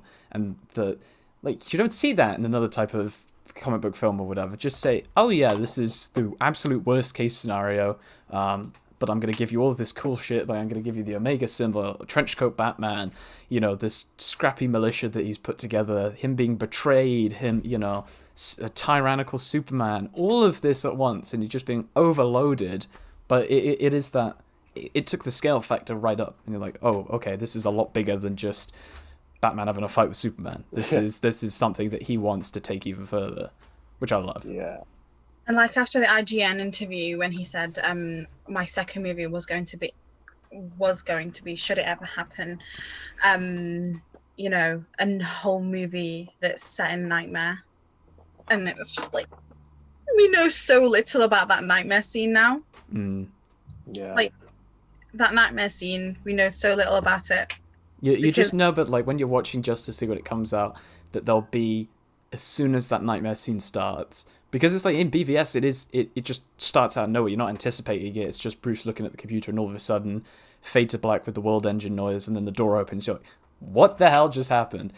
I can't wait for that moment in Justice League. It's going to be 4 hours. I'm just like, where is it? I need it now. I mean, we should be getting at least 2 nightmare sequences, right? Because of the additional photography and whatever he had done before. But, oh, goddamn. From the sounds of things, he's taking arcs, and rather than doing, okay, I'm going to do a bit of Cyborg, and I'm going to do a bit of this, he's like, okay, I'm going to do Cyborg's entire origin now, and then we'll go do something else. So doing that with Nightmare, again, like with BVS, and just saying, I'm going to give you nothing but Nightmare, even if it's only 5 minutes, 10 minutes, I mean, it's got to be it could be crazy. It could be a whole hour and nobody would complain, but just that moment when you go, okay, it's Nightmare time, that's going to be one of my highlights, I think. And a big thing we talked about last week was the connection between Clark and Martha and Jonathan. I want to touch on 2 scenes here before we get into the big action set pieces, where he goes to Martha and he says, you don't own this world of thing. And in another sequence where in my opinion, I think Superman's Fortress of Solitude is when he goes and visits Jonathan Kent. Is this kind of dream sequence, or maybe it actually is, maybe he can manifest it some way through the Fortress of Solitude, but he actually gets to see Jonathan Kent, and we probably will get to see him in Zack Snyder's Justice League again, or hear him Fatma, I want to get your opinion on when he goes and visits Martha with the suit on, that kind of night sequence about the you don't own this world thing, and then Lewis, you can talk about the Kevin Costner scene. It's so, it draws back, to the love that he has for his mother and the connection and the guidance that he looks for and that he finds in his mother again, which, comes full circle towards the end of the movie, which is, if you pay attention, you understand that she's his guidance and one of the people that he goes to for help. And I think the way that it's written as well is amazing. I can't stop gushing about the writing in this movie because it's so well done. I think the connection there is really, really awesome. And yeah, you don't owe this world a thing. And that's another question and another element of, things that you ask, whether if Superman exists, does he have to do any of this? Does he owe us to, fix everything? That's another thing that, is a great stopping point to think about. So I really like that scene. And it shows... Sean, listen to me now. It's Fatma. It's Fatma and Lewis. Am I too soon? I hope I'm not too soon. No, I'm disappointed there's no lightning coming from around you, and No. your armor's got to go over your head. What happened? Okay, that was brilliant. That was amazing. I'm sorry, I was listening to you. And I said, yeah, I have to do this. Okay. Credit where it's due. That was good. I actually didn't notice, Max, that you were gone because your picture is kind of the same as how you present yourself here. Just still just a different background, but yeah, it's that emotionless. But okay, Max, be quiet now and wait your turn. Okay, no more Batman v Superman jokes. Don't say Martha. No, don't say Martha. But Lewis, the hero cake scene with Kevin Costner about on top of the mountain, I think it was. He's building the rocks. He talks about the flood and the horses drowning while he's having his hero cake. What do you think of that? Well, I think it's it goes into the consequences of what Superman does. Like, nothing he can do will please everyone, and nothing he can do will help everyone. He cannot help everyone, and it's about kind of a big part of his arc in BVS is being able to reconcile the fact that he's learning about all of this power that he has, and also having to, he has to reconcile that with his inability to save everyone and his inability to be the right person in everyone's eyes. And it's this really kind of touching moment where he's just, he just misses his dad at the end of the day, and he, just wants his dad to be here. And like when he's on the call with Martha earlier in the film, when he just says like, I just wish it could be simpler, and at the end of the day, I think if he didn't have the power, he'd be very content just living a life in Smallville or working at the Daily Planet in Metropolis and just doing his thing and plugging away. But he doesn't get that choice anymore. The end of Man of Steel took that away from him. Maybe if the Smallville fight was the only thing that happened, maybe he can get away with it. But after the final fight in Metropolis, he doesn't have a choice anymore in terms of whether he is Superman or not. So then his next steps are to work out, well, how do I use my power? Who do I help? Who do I not help? Should I act unilaterally? Should I not? And just those moments where he's just talking to his parents like a normal guy, and he's just so kind of sad because nobody really gets him. Nobody can really help him, but his dad does, and talks about how at the end of the day, you have to focus on whatever is most important to you. And for, Pa Kent, it was Martha. And then obviously you have the callback later when he says to Lois that you're my world. And then he knows that even if it is a bit biased, if it's a bit unfair, that one of the guiding things that's going to help him make decisions about what he should do in life is Lois. And, that in and of itself is a huge responsibility for Lois. But I think it finally gives him a compass. Lois and, talking to his dad finally gives him a direction as to how he should act. And what he should center his actions around. I need to protect those who are closest to me. And yeah, I think it's just very sad, you know. Just he just misses his dad at the end of the day. He's this ultimate being with all this power, but he can't bring people back from the dead, you know. Yeah. And Max, do you think that this Superman's Fortress of Solitude is his father, Kevin Costner? Yeah, I don't know. It could be, but at the same time, I think that his Fortress of Solitude is more like his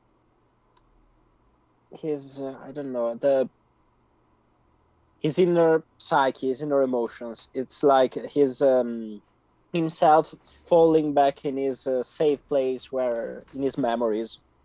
So he gets to meet his father, but like, I don't know if this will happen in Justice League or not, but I think that maybe we're going to see something similar, but not only with Jonathan, but also with Jor-El.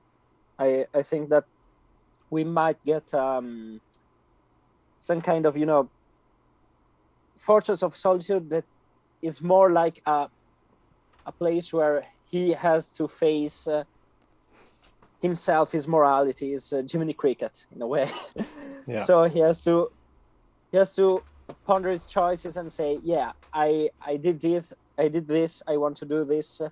Is it right? Is it not right? It's a place of contemplation inside, and I love how it's not, you know, the usual Crystal Palace, Frozen like, where he goes because of a cold never bothered him anyway. It's a place where it's a place that's everywhere, but at the same time it's only within him. It's you know, in the Campbellian grand scheme of things, it's something really beautiful and that we've never seen before in, you know, with these superheroes. That's an interesting thought, and I like to see different perspectives, because there is no full Fortress of Solitude like the Christopher Reeves films. There is no place he goes to. It's different. It's interesting that other people would have different interpretations of what his Fortress of Solitude is. But Brian goes, the potential greatness of the overall story of what would have been the Justice League trilogy was there to be seen in The Nightmare and Flash's message. Mind-blowing that Warner Brothers did cut that, or all things from the theatrical cut, when then they cut the whole series of movies short. Their short sightedness is so disappointing. Yeah, and that's why they have no really DCEU right now at the moment. You know, their biggest thing is the Snyder Cut, and that's what everyone's talking about, and that's what trends every single day. But so Lex's plan is coming all together. You know, he's got a hold of General Zod's body. He's learned a lot from the Kryptonian ship. Probably been talking to, maybe get messages from Darkseid or DSAD. You know, being manipulated into craziness. But he kidnaps Lois, of course, as bait, and he also has Martha kidnapped as well on the side. So he has, even if he does get caught with Lois, he has Martha there as well for his overall plan. So he has this kind of monologue towards Lois and then with Superman, which I love. And then what's the punishment for a witch? You know, like that kind of sequence. He has her pictures, he throws them down, but that whole sequence with Lois first, and Lois is not afraid either. She stands up to him and he gives out his plan. This is a villain monologue, but somehow I just really love it, even though in some movies I don't really like the big monologue from villains. Oh, you're muted. As soon as she sees him, she knows that he's been up to all sorts of, you know, mischief, to put it lightly. And she's so brave, and she doesn't care that her life is, you know, in danger. Or maybe she knows that Superman will save her, but you know, that whole scene is such a great thing to appreciate her as a character and how well she's informed, and she knows what's going on, and she's not afraid of him. So yeah, I really enjoyed it. And he's almost unhinged then. He's all like, when he does see Superman a few moments later, he seems like he's so happy that his plan is almost coming together, to the point where he's going crazy. He's like, I don't know. I've told him not to do this. And like, you know, his high-pitched voice and how he speaks, it's just performance from both of them, Amy Adams and Jesse Eisenberg, are just like second to none in those characters, I feel like, personally. So it's a great scene to have in the movie, and to show that Lex Luthor caught on to Lois's little investigation, that he now knows and it's also because he wanted the attention of Superman to then tell him about Martha. But it's just it's so amazing, and it's more show not tell, which is why I love this movie. Yeah, it's and then Lois, the pitch from Lex to Superman about the gladiator fight, black versus blue, like versus whatever it was, and that whole kind of you will go to him and you will fight him and you will kill the bat. That whole setup from Lex. Yeah. Just what's your thoughts? Amazing. I don't know. It's the thing we talked about earlier. Just the transition from Superman being in the sky to ending on his knees at the end of that scene. There's really, really amazing kind of detail of that scene, which I love. But yeah, his in terms of his, like, you're gonna fight him, you're gonna take him out. Like, it's just, you have no choice now. And again, that's one of the themes that we talked a lot about with the Man of Steel discussion, was his choice. And now it's getting to the point where he has no choice and he's got to go and fight. There's the point that was raised earlier in the chat about how seemingly Lex has been building Superman's motivation the entire time, only to then just say, well, screw it, you've got to do it or I'll kill your mum. I think it is just, as mentioned earlier, like, Superman isn't going to go into a fight just because someone tells him to. It's, so I think the manipulation up until that point is Lex testing him and seeing, how much does it take to push this guy over the edge? How much does it take for him to snap? And, he's, manipulating him into just basically saying, Batman is essentially executing these people. Like, for any rational person, I think Lex may be thinking that should be enough to get him to do something, to intervene. And he kind of does at the end of the Batmobile chase scene, obviously. But he then kind of has that ultimate power move and say, well, now you have no choice. And that's kind of Lex's gotcha moment. I now have just complete power over a god at this point. God bends to my will. And the whole film, that underlying motivation of destroying this perception of God, and as a way of avenging his childhood trauma, it's incredible. And it's just one of those things that I think does go underappreciated, because people are thinking, oh, Jesse Eisenberg equals bad, like he's not bold and 7 foot tall and muscular like my Lex Luthor is. I don't know. I loved it. As I say, Brian says you can't beat Superman, you have to break his spirit. Like, it goes back to that point of Lex is no physical threat at all to Superman, so he has to beat him through these other means, and he's successful. Yeah, and he arms Batman with ammunition throughout the entire movie. He gives him the kryptonite. He gives him a purpose to go and kill Superman. That's what he's betting on, that Batman has prepared enough, so he will be able to beat Superman. And Superman is going to be distracted by his mother. He's going to try and plead with Batman, but Batman's not going to listen. He just wants to kill. So Lex is hoping on that. And Lex knows who Bruce Wayne is. He knows who Batman is. And he's hoping that he kills Superman, because he's thinking to himself, it's not that hard to kill the Batman. He's a person. I have a Doomsday, or I can get Deathstroke after him. But I love that so much. But the ploy from Lex Max to use Martha against Superman, how interesting do you find that? It's amazing, because, to continue what Louis was saying, the plot, the criticism of Superman Snyder having to resort to, I kidnapped Martha after all that build-up, is kind of weak to me, criticism, because the build-up, that the hatred that Lex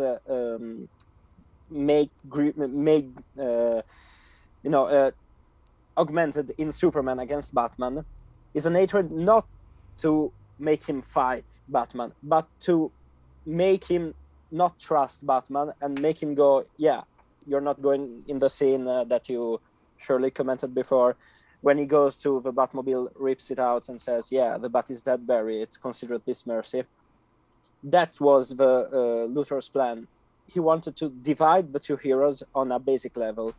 And then he decided to augment the hatred Batman had for Superman with all the capital bombing, all that stuff, while Superman was left in isolation. And even if Superman knows the plan, would Batman ever trust Superman at this point? So Lex Luthor plan is almost foolproof, because even the only small problem that Lex has encountered is exactly the Martha you were talking about. He didn't realize that Martha could be the key to unravel this whole plot Luthor has done with these two big heroes. By stealing Clark's Martha, Luthor also, doomed himself. If Luthor decided to go, yeah, I stole Lois, Lois is going to die, see ya, this whole thing wouldn't have ended this way. The fact that Luthor went, yeah, I'm going to have this plan to steal Lois, only to call you here. Then I'll tell you that I stole Martha, I kidnapped Martha, so that you can go kill Batman, and then I will free her. It's something that shows how Luthor had a really brilliant plan, but at the same time, he underestimated the humanity in both the heroes. And that's probably why Luthor is a great villain for me. It's because he had a masterful plan, a plan that works under every level, besides the fact that he didn't consider the fact that these two heroes are actually human beings. Well, especially Batman is a human being, but even Superman is a god for him, but in reality is just a human being with godlike powers. Yeah. You did. And there's just so many variables that you can account for to make a plan type proof. And he failed on Lois, he failed on that as well, and he failed on like it all worked so perfectly, and then it was the not knowing that Lois would find out, not knowing that there was a connection that Bruce has to Martha as a mother, and that connection that could then save Superman.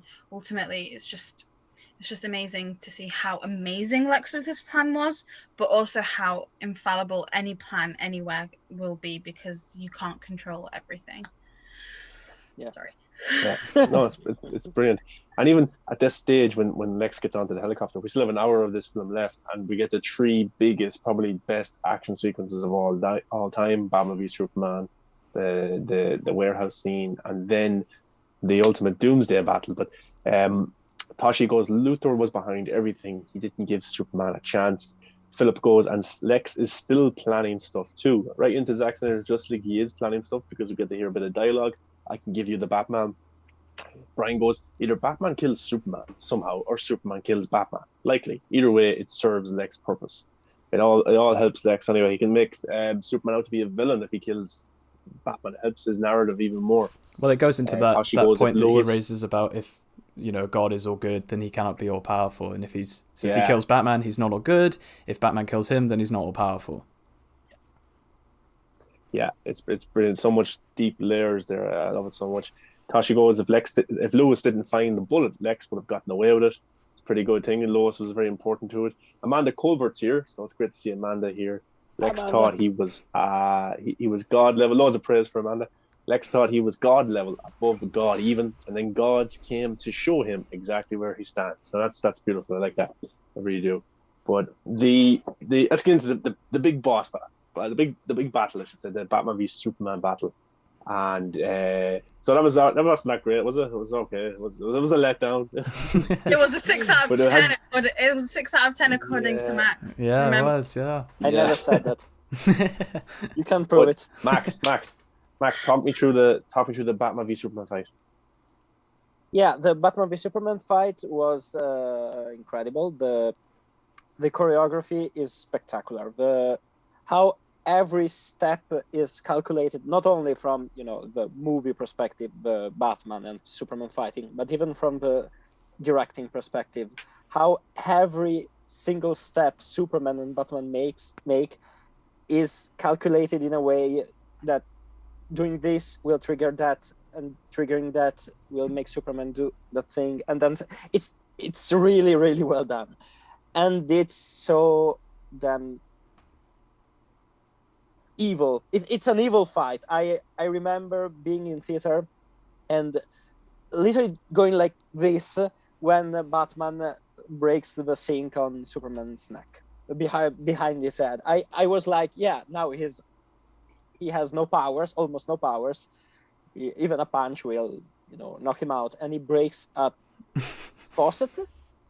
A sink. A sink, yeah. So it breaks a sink on the Superman's head, and I literally was asking how evil Batman is in this scene.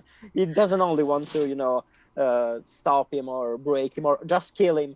He wants to prove to him that he is nothing. He is, as he says in the fight, he's not brave. Men are brave. So, and it was so sorry. No, go on. Again, a parallel to you when I was watching it in the cinema the first time, I was just like, no, you guys are supposed to be best friends. Please stop hurting each other. But also going back to the really awesome things that Batman used in his arsenal, I want to know how he knew that lead is something that did he read the file he read the file from Lex Luthor, exactly, so that's the connection that I've just made. But it's also knowing that he used lead to remove Superman's vision and kryptonite, and he used everything in his arsenal to work together into one thing, whereby he eliminated the huge advantage that Superman has. But yeah, same reaction. I was so like, please stop, you're hurting me because I love you both. Well, it's a point I just saw Brian mentioned in chat, is you weren't supposed to want it by the time it happens, and it's painful to watch. Like, you just want it to end. And my favorite aspect about the entire fight has to be the fact that Superman starts the fight by taking Batman up, and Batman spends the whole fight bringing him down. He's throwing him down the stairs, he's throwing, sending him through the floor, and he's forcing Superman to do the same to him. He's forcing Superman to come down with him. So I think it's just a nice kind of like physical aspect of the fight, that it's Batman just trying to drag him as much, and then right at the end he throws him down and saying, like, you are not this god or whatever. And then you have Sorry. No, go on. Sorry, go on. No, I want to say Terrio's dialogue in this scene is top notch. Every single line they say is perfect. When Bruce throws Superman onto those radiators, another painful scene. Oh yeah. And then starts talking about how his parents told him he was sent here for a reason. He realized that the only reason he found in this world was when his parents died in the gutter. Terrio doesn't get enough credit for this movie. And you're not brave. Men are brave, and he's dehumanizing him as best he can.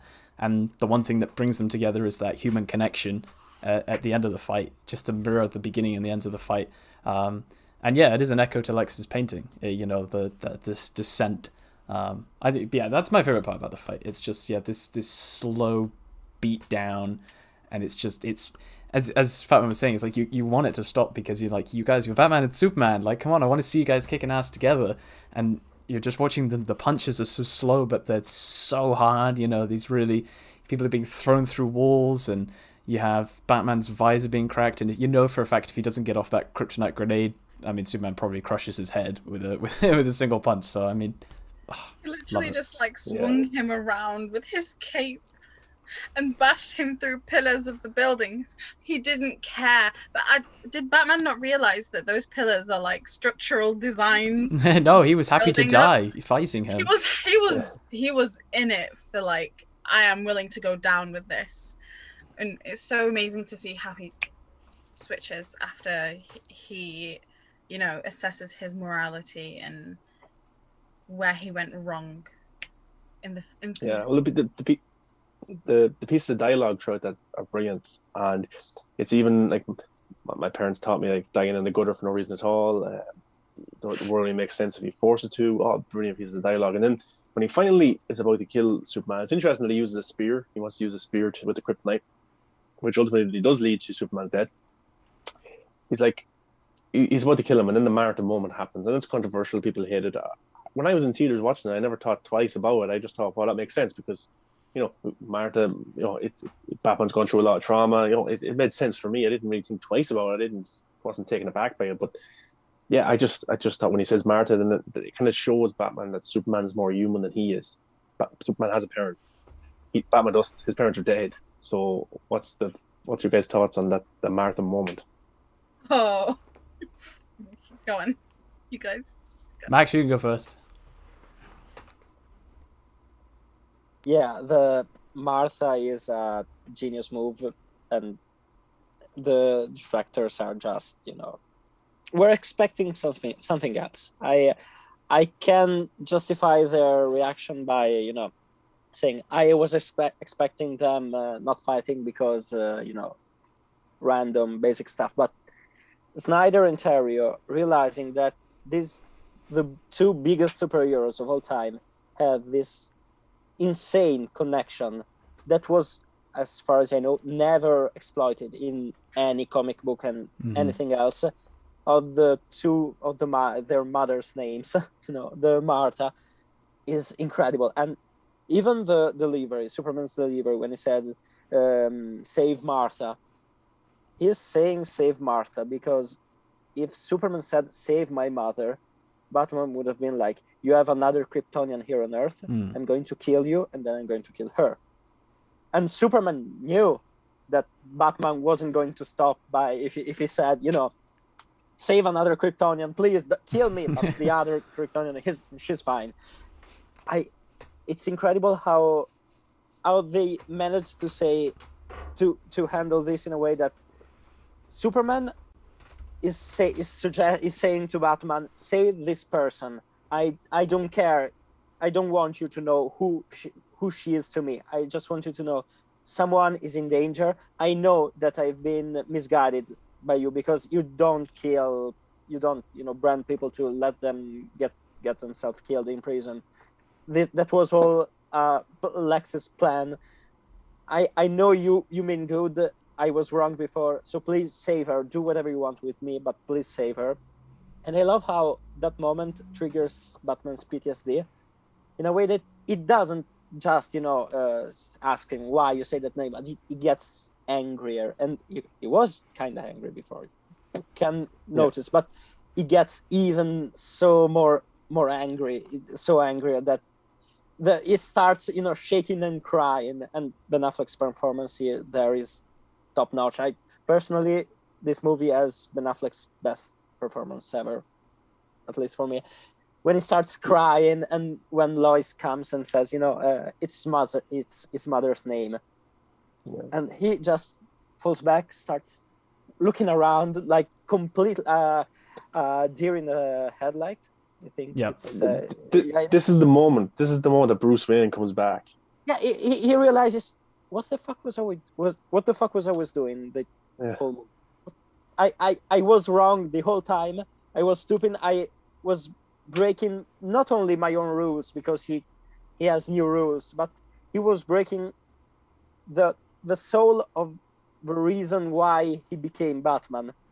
That's what I think many people don't realize. This moment doesn't make him, stop killing. He kills afterwards, as we will see.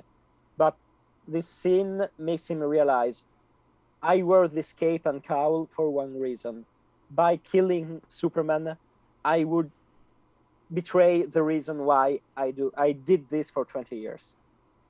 It's subtle, but it's perfect, and I hate that many people still mock this scene because Martha, their mothers have the same name.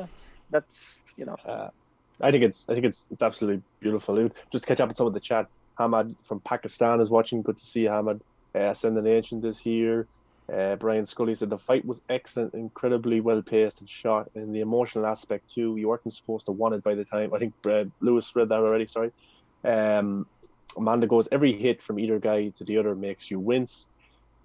Brian says Batman's pregame is on point.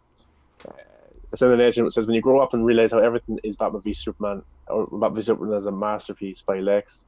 Yeah, some brilliant stuff there. Fatman, how emotional is the moment when Batman sees his mother again when Martha is mentioned?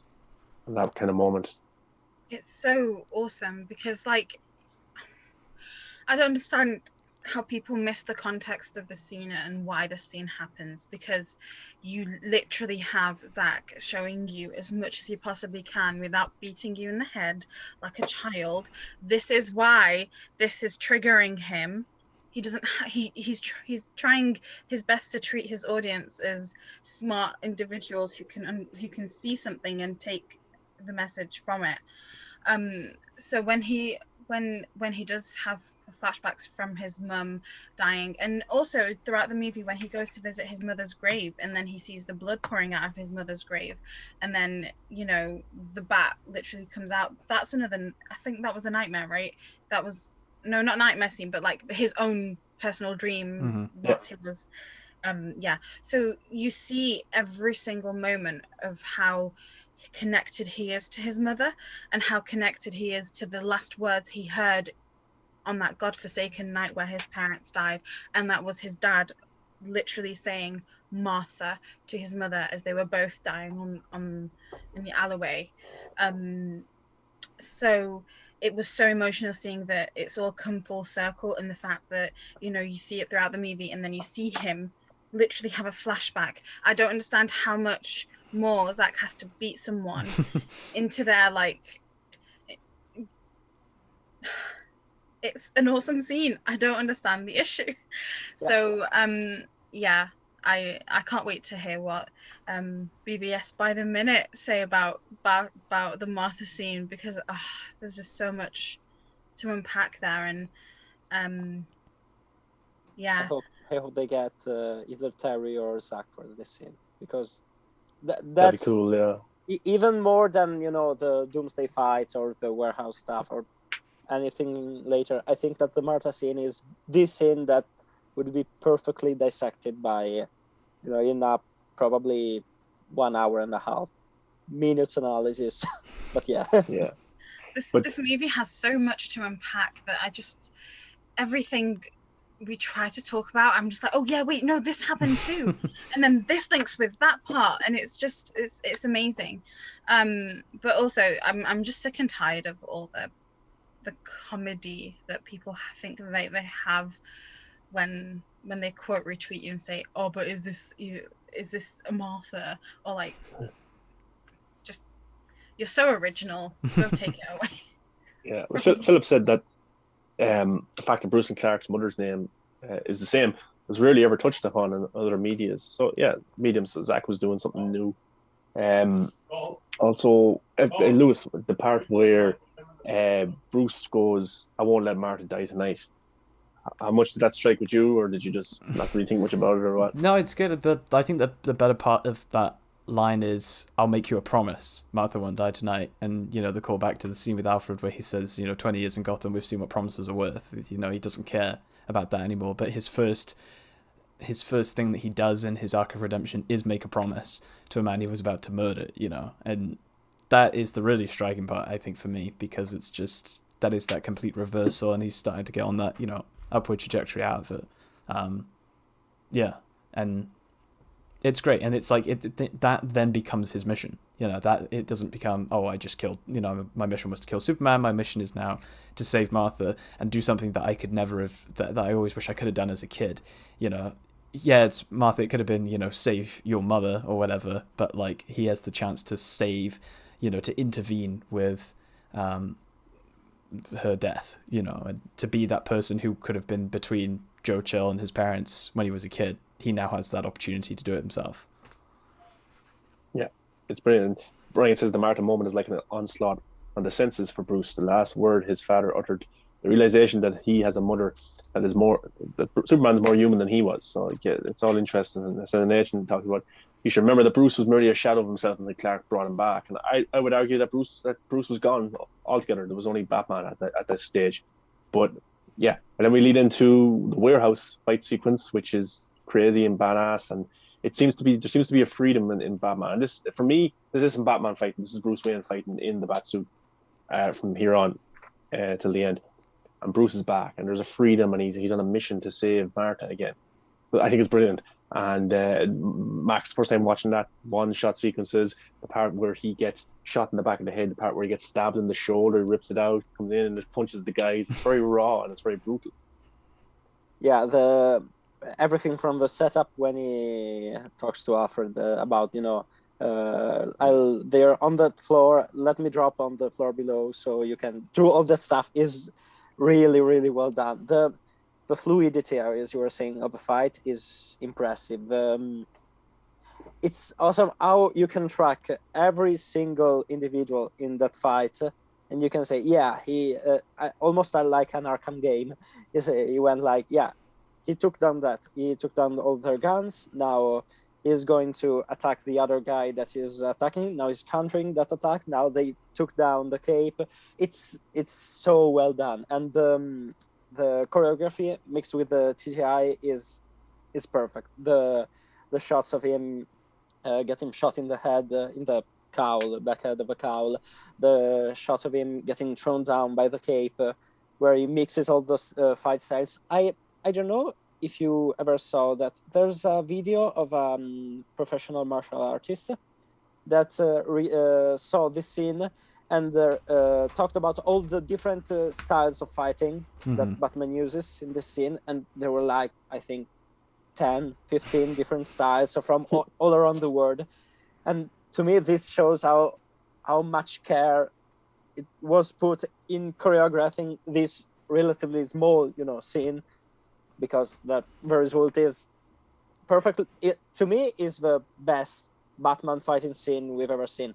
Now, I know we're about to see in a week and a few days Zack Snyder's Justice League, but I have to keep my expectation low, because if I have to expect a better fight scene in Justice League than the warehouse scene, I think I might explode on the spot. So yeah, I love KG Beast. That's his name. Yeah. His reference to Marty goes.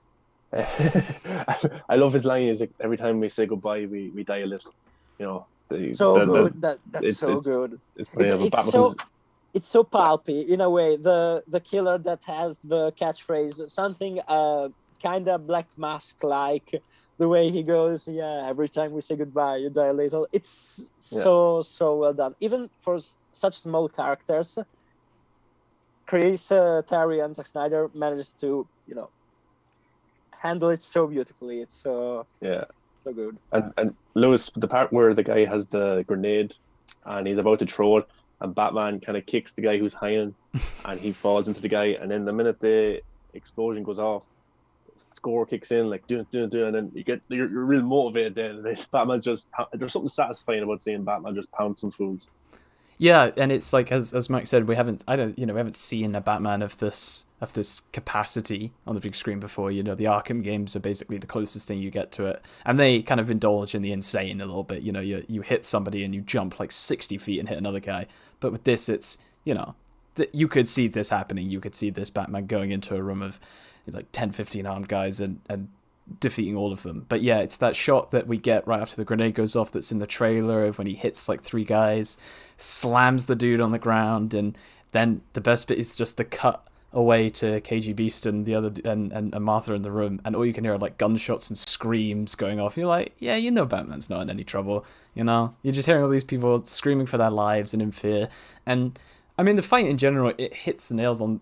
It defeats like a lot of cliches, like the whole our main character's fighting a bunch of guys, let's all go one at a time. Instead, he's having to fight 4 guys off at once with knives, and and these guys aren't missing. You do have that moment of the dude who just shoots him in the back of the head, and it's like, and he gets a knife in the arm, and like it's brutal, but the way that they've the choreography of that scene is just so good, and the fear that you get again from that Batman right at the end of just him walking up to the dude who got stabbed and just towering over him. And like that is just chills every time. You get lost in it, and it's great because it's one of those scenes that I think has a universal love for it. Even people who just utterly despise the movie love that warehouse scene of just the best that Batman could be. So hopefully Snyder got big success and we get that Ben Affleck series on HBO Max. Just saying, it'd be pretty good to see that. And Batman, when Batman is about to save Martha and the guy is about to blow Martha up or set her on fire, and he saves her, and then I think there's a bit of redemption there from Ben Affleck's Batman. I think there is, and I think the joke that that they have, again, I don't get why people don't think there's some funny parts in this movie. They're not like outwardly in your face, but when he says I'm a friend of your son's, and she's like, yeah, I figured, the cape, that was such a nice way of showing that yes, he now considers himself a friend of her son's, so now he almost feels guilty, but he's glad that he's seen the light, and he's managed to get through that horrible phase that he was in. And now he's relating in that way to Martha and to Superman. And again, you see later on how bad he feels towards Martha, and the rubbish that he made Superman deal with throughout the entire movie. But yeah, I think that shows redemption to where his stance was, and that scene is just amazing, how ready he was. And I think it also, there's a good parallel there and a good way to see how he now can also get over his mother's death, because she is Martha, right? And he couldn't save her when he was a child, but now he has saved Superman's mother.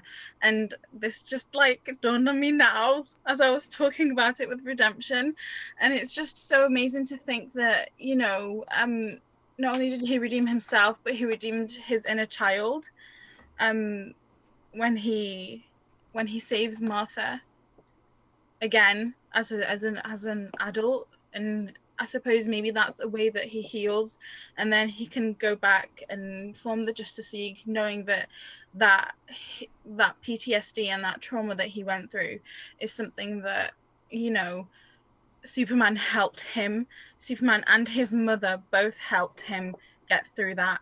And again, every single week, I learn something new and I unpack something new with these movies. When we spoke about Man of Steel and learning all of that fun stuff last week, and now the question of redemption just triggered that parallel in my mind, and it's so fantastic. I don't get how anyone has an issue with this movie. Wow. Yeah, it's brilliant. You guys viewed this live. No, it's brilliant. But then we cut then to Lex, of course, who's just about to create Doomsday, and he thinks his plan is going well because he probably thinks Superman may have killed Batman, but still he has the advantage because he has Martha there, so he can just say to Superman, "Look, I'm going to kill you, but I'll let your mother live." But then, of course, Batman says that I'd rather do the break-in in person. But the whole manifestation of creating Doomsday, your Doomsday, and then Superman actually saves Lex when Doomsday is just about to punch Lex, kill Lex. But not only saves him, but saves him from the fist, to go back to the line of "No one saved me from the fists and abominations," and he's saved from the fist of an abomination. It's crazy. It's so much tied together. It wouldn't have worked if Doomsday went to slap Lex. It had to be a punch or a flick. It had to be the punch.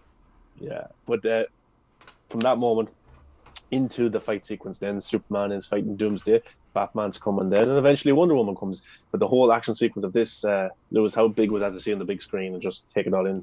I think it was great, and the score specifically about the bit when they land in front of the statue of Superman, where like the strings are all picking up, and it's just this horrifying creature that you're seeing in front of you, and just Superman's reaction, like he looks up and he's like terrified, and it's just, you're kind of saying, and you're like, okay, I just had Batman fight Superman. I just had this amazing warehouse scene. Now we got to deal with Doomsday, and you're like, it just keeps hitting you, and it's relentless, and I love it. It doesn't stop for a second. It's like, when you've hit the third act of a Zack Snyder movie, and you're not going to get to stop until right at the very end. And yeah, I mean, it's just beautiful, and it's just the whole Superman kind of realizing, I nearly fucking died. Now I've got to try and fight this abomination. And there is a nice kind of poetic, symmetry to the fact that he was created through Zod. And Superman has like an understanding of what this creature is at first, and then it just ramps up from there, and you have to, as you say, you have your other supporting characters come in, but Superman knows that, I think from the off, Superman knows that this is his responsibility to deal with, and he's going to be the only one capable of dealing with it until Wonder Woman arrives, obviously. Yeah, and great point that Amanda had as well, like Lex thinks of himself as God, and now he's after creating something, so he even more backs up his claim that he is God. He's after creating a living being. But Max, what was your favorite sequence or fight scene or just part of this whole entire sequence right up until Superman dies? Yeah, in well, I it's probably not one of the most liked scenes of the movie, but I really, really enjoy the birth of Doomsday. From a visual level, as you can all remember the criticism of, oh, he looks like a troll from The Lord of the Rings. I disagree. He looks exactly like the Uruk-hai from the first Lord of the Rings. When the Uruk-hai is born, we see him from this placenta-like thing, grasping out and emerging from the ground.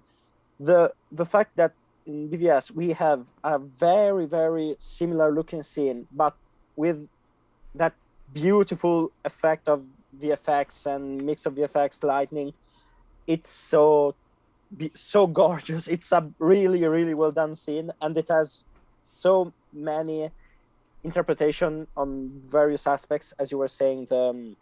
Lex saying, God didn't protect me from my father's fists and abominations, while Superman protects him from the fist of his abomination. It's so poetic, and later in the fight, probably oh shit, Wonder Woman drops from the sky. It's just beautiful. I cannot think of a better way to finally introduce Wonder Woman on the big screen, rather than having her saving Batman. Yeah, exactly. Let's all at bang now on that song. But the entrance of Wonder Woman, maybe in the fight scene, is very beautiful. Also, maybe the Superman regenerating while he's in the sky, in space. It's so beautiful. It's so very powerful. Striking. Yeah. A certain agent says, I wonder, was Lex having nightmares as well? I think he was learning a lot, because go back to the dinner or the party scene where he's up on the stage giving a weird speech. I think he's going a little bit crazy. Jessica Hannon says, I don't know how to lose. You learn. Such a great line too. Absolutely love that. And Brian goes, Doomsday CG is god tier. Seriously, people giving out about it, looking for problems. So I thought it was great. It's perfect. It's perfect. But Fatma, for International Women's Day, the introduction of Wonder Woman, how badass was that?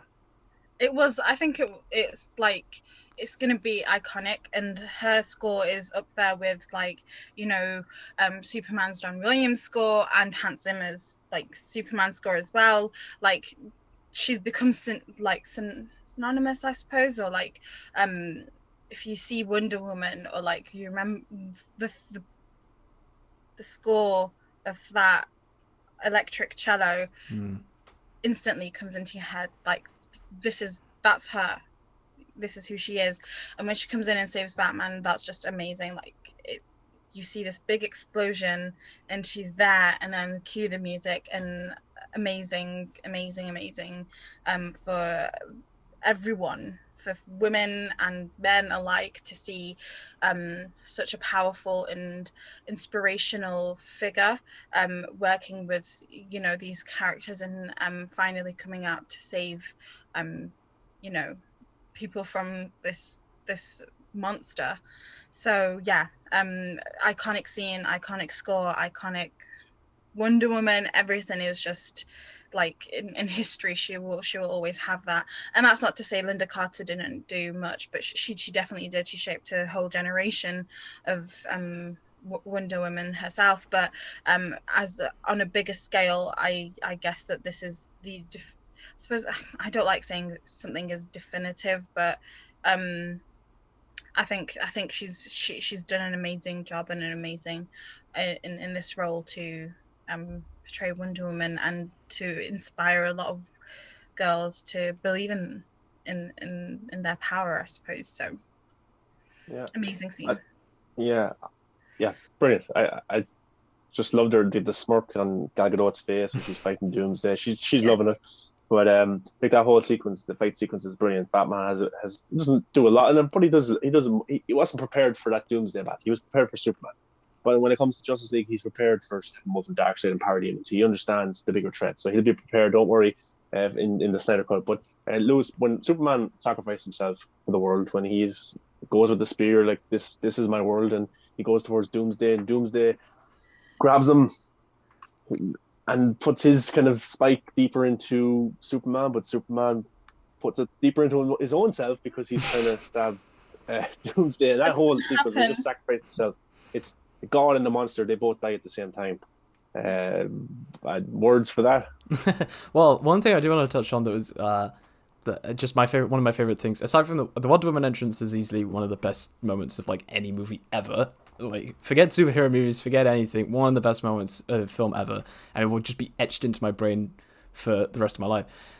One of my other favorite parts of that whole sequence is after Superman, heals from the sun and he re-enters the fight, and you hear him like breaking the sound barrier as he comes in. You hear like 2 sonic booms as he comes into him. It's just one of those things that it's just like thunder in the distance, but it's thunder and him breaking the sound barrier because he's just going so fast.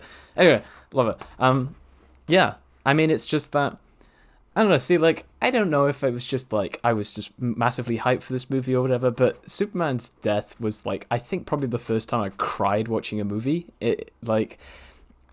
And even though, like, the whole time when he was, like, getting ready to, I was like, Lois, when he was getting the spear ready to go, I was just like, is he gonna die? And it was just that kind of, whoa, he can't die yet, he can't, he's got to make it through the whole thing. And it was just, yeah, in that space of, like, that 10-15 seconds, I had to adjust to the fact that he was going to die, and there was no way about it. And yeah, so it was a very real moment for me. Like, even I don't know if it was just I was just too invested in the film or something, and everyone else would be like, oh well, it was so obvious, whatever. But it made me think of a tweet that I think I saw today or yesterday. Someone saying if Lord of the Rings came out now, it would get dumpstered. Oh, you did what to Gandalf? That's soon? No, you need all these movies to build up to Gandalf. We need Gandalf to have 2 solo movies before anything happens to him, It's like, really? But it was like, that tweet was bang on. And it just kind of makes you appreciate that Zack was just trying to do something different to Marvel. Like, whether it was his primary goal to be, I'm not saying he looked at Marvel and went, I'm going to do the opposite of that. But the fact that he had his own way of doing things, and, if they had taken 5-10 movies to get to that point and had Superman make this sacrifice, then he'd get crucified for that, and saying like, oh, why can't he tell a story in lesser films, whatever. I'm much more of a fan of this, like, kind of self-contained story that takes place over 5 movies or whatever. And his death made sense because at the end, the whole film is about him being rejected by this world. The whole point of the movie and the whole point about his dad's sacrifice in Man of Steel is that he would not be accepted and that he would be cast out. And despite all the hatred, and despite the fact that Lex is engineering terrorist attacks to try and frame him, the fact that he's putting Superman's closest ones in absolute peril, the fact that he still then decides to sacrifice himself for that planet, even after everything that they've done to him, is the essence of the movie. And that's like the most quintessential Superman thing he could possibly do. So yeah, I cried like a little bitch, but it was a great moment. I was so shocked. I was like, no, Zack did not do this. He did not do this. No way. And then for the most part, up until like he laid down and like that look of sadness from Wonder Woman and Batman of this is dead, I was like, whilst the spear was going, like his bone hand thingy-majiggy was going through him, I was just like, no, he's fine. They're fine. He's just got an injury. I couldn't believe he killed them off either in the second film. It was I didn't expect it. And then Assimilation says a good point. If I wanted a Marvel film, I'd watch a Marvel film, which is true. If you wanted those type of movies, you know where to find them. But we got the Trinity shot, which is iconic, absolutely brilliant. Then we got the shot after, the kind of the post Trinity shot where one of them is dead, and we have Superman, we have dead, and we have Lois there crying. We've got Diana looking up to the sky, of course, Steve Trevor. We've got Batman thinking this is my fault, and that's all very heartbreaking themes that leads into Justice League. But also the relationship that Martha now has of losing her husband and then losing her son, and then Lois kind of was about, Clark was going to marry her, was going to propose, and that whole kind of sequence in Smallville I thought was actually very touching. And the cinematography is actually pretty dark because it resembles how everyone is feeling right now. But Fatma, how bad did you feel for Martha? she's just like, I don't know. She managed to see him. She of course she knew that he was about to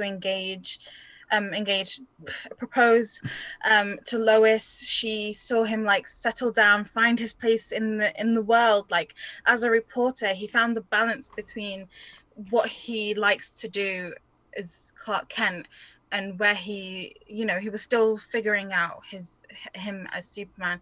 And I don't understand how heartbreaking it would have been for Martha and Lois in general, because like, wow, he just got there and she just found out that he's made friends within the superheroes, with Batman saving her too. So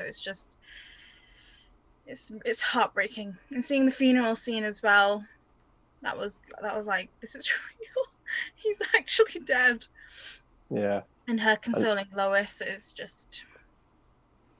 Yeah, and then it was very emotional, and it was heartbreaking to see so many, a small group of people at the Smallville funeral. Well, the one in the city was huge, and they're, as we see in the teasers from yesterday, the world is mourning a symbol.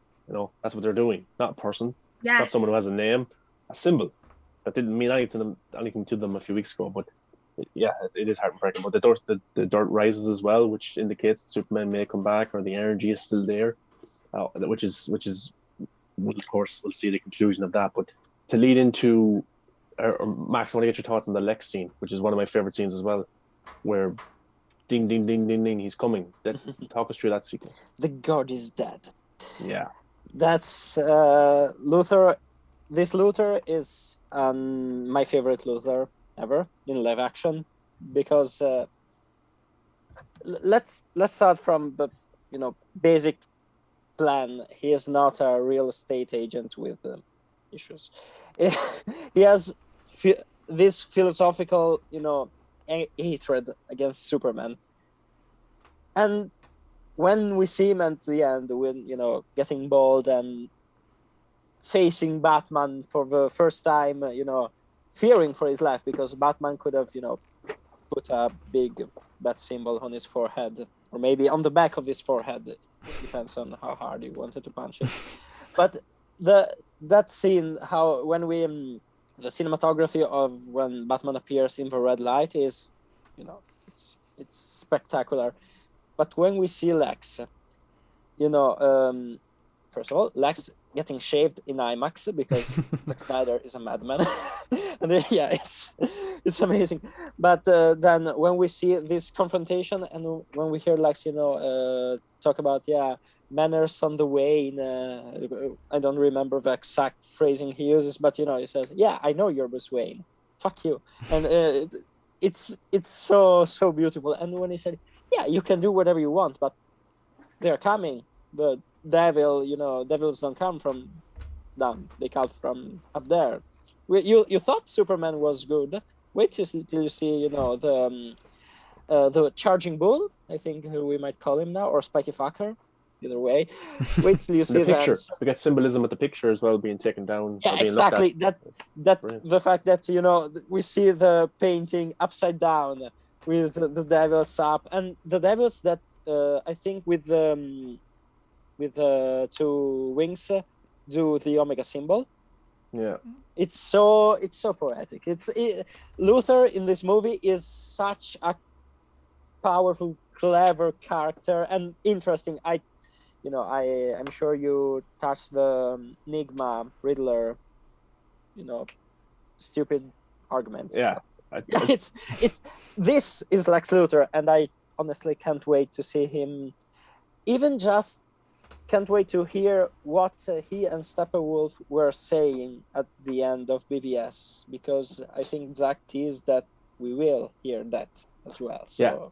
He definitely learned something, and I would love to be a fly in the wall for that conversation between them. But the next scene, the ding ding ding, God is dead, he's coming, absolutely brilliant. They got me pumped for the sequel, right? That scene right there got me pumped for the next story, because I was like, who's coming? Is it like who is? Because I didn't know, because I'm not a comic book reader, so I didn't know the names of these villains. But Steppenwolf looks scary as hell, and then I would later find out that the Omega Signal symbol was Darkseid. So I was learning more and more, and I was so pumped up. But Lewis, just to touch lastly about the film, the sequence with Gal and Bruce, I always say Bruce and Gal, with the characters, Batman and Wonder Woman, we're going to need. I have a feeling there's a threat coming, and like, what did you think of that sequence where he knows what's coming and he needs to get the justice together? Well, I think I'll touch on the bit of the nice visual part of that ending kind of sequence with the bit that I admittedly hadn't noticed upon first viewings, but eventually saw that you have most sequences where Bruce is walking to the family graves, where he's walking before fighting Superman, after he says to Alfred, this may be the only thing they do that matters. He's just walking through a field aimlessly. He's just walking straight through it. Whereas at the end, after Superman's sacrifice, he walks on a clear path through the fields, and it's just like that nice little visual touch of him. He now has a direction. He now has a purpose, and he knows what he needs to do. And yeah, I mean, I love that bit. And the what it gives us in terms of insight about Wonder Woman as well. Saying I walked away from mankind, and make your arguments about Wonder Woman 84 or whatever, and undermining that, whatever. It was just still that kind of like, wow, now I really want to know what happened that was so horrible that made her want to, walk away from mankind and not be a part of it. But now that she also has been inspired to, step back into the world as Wonder Woman, because of Superman, and it's like, if you want to make criticisms about Superman and not being, Henry Cavill not being Superman, I'm like, he did the most quintessential Superman thing in sacrificing himself for a world that hates him. His death is the reason why Bruce, stops killing and forms the Justice League, and it's why Wonder Woman steps back from the shadows. It's like, he is the foundation of this entire universe, and it is kind of sad to see that, maybe that hasn't been appreciated in other films as much, but obviously maybe the priority isn't Superman, and Zack's whole shtick was, I'll do my main story that's the spine of the universe, and you guys should have the freedom to do what you want. So, it's a celebration of Zack's notion that other directors can do what they want. But yeah, I it's just a great scene, and it's the setup for what's to come, and you're just waiting for that final tease to hit you as to how this film's going to end and the dirt rising, and then when the score kicks in right as it goes to black and the dirt comes off the grave. Amazing, really amazing. Yeah, look, you're muted, Fat Man, again. There isn't even an end credit scene. Like, why not? Yeah, what the hell? Put it all in the movie. Put it all in the movie. But maybe Bruce and Diana getting shawarma. No, but look, we all love Batman v Superman so much. We've loved it for 5 years nearly now. We still talk about to this day why other comic book movies come out in the last year and they're forgotten about. But this movie has so much deeper meaning, symbolism, and the story is not just contained in one movie. It's contained in the previous movie. It's contained in the next movie. And these characters, we can all relate to at least some of these characters. But just to end, I want to get some thoughts in the chat.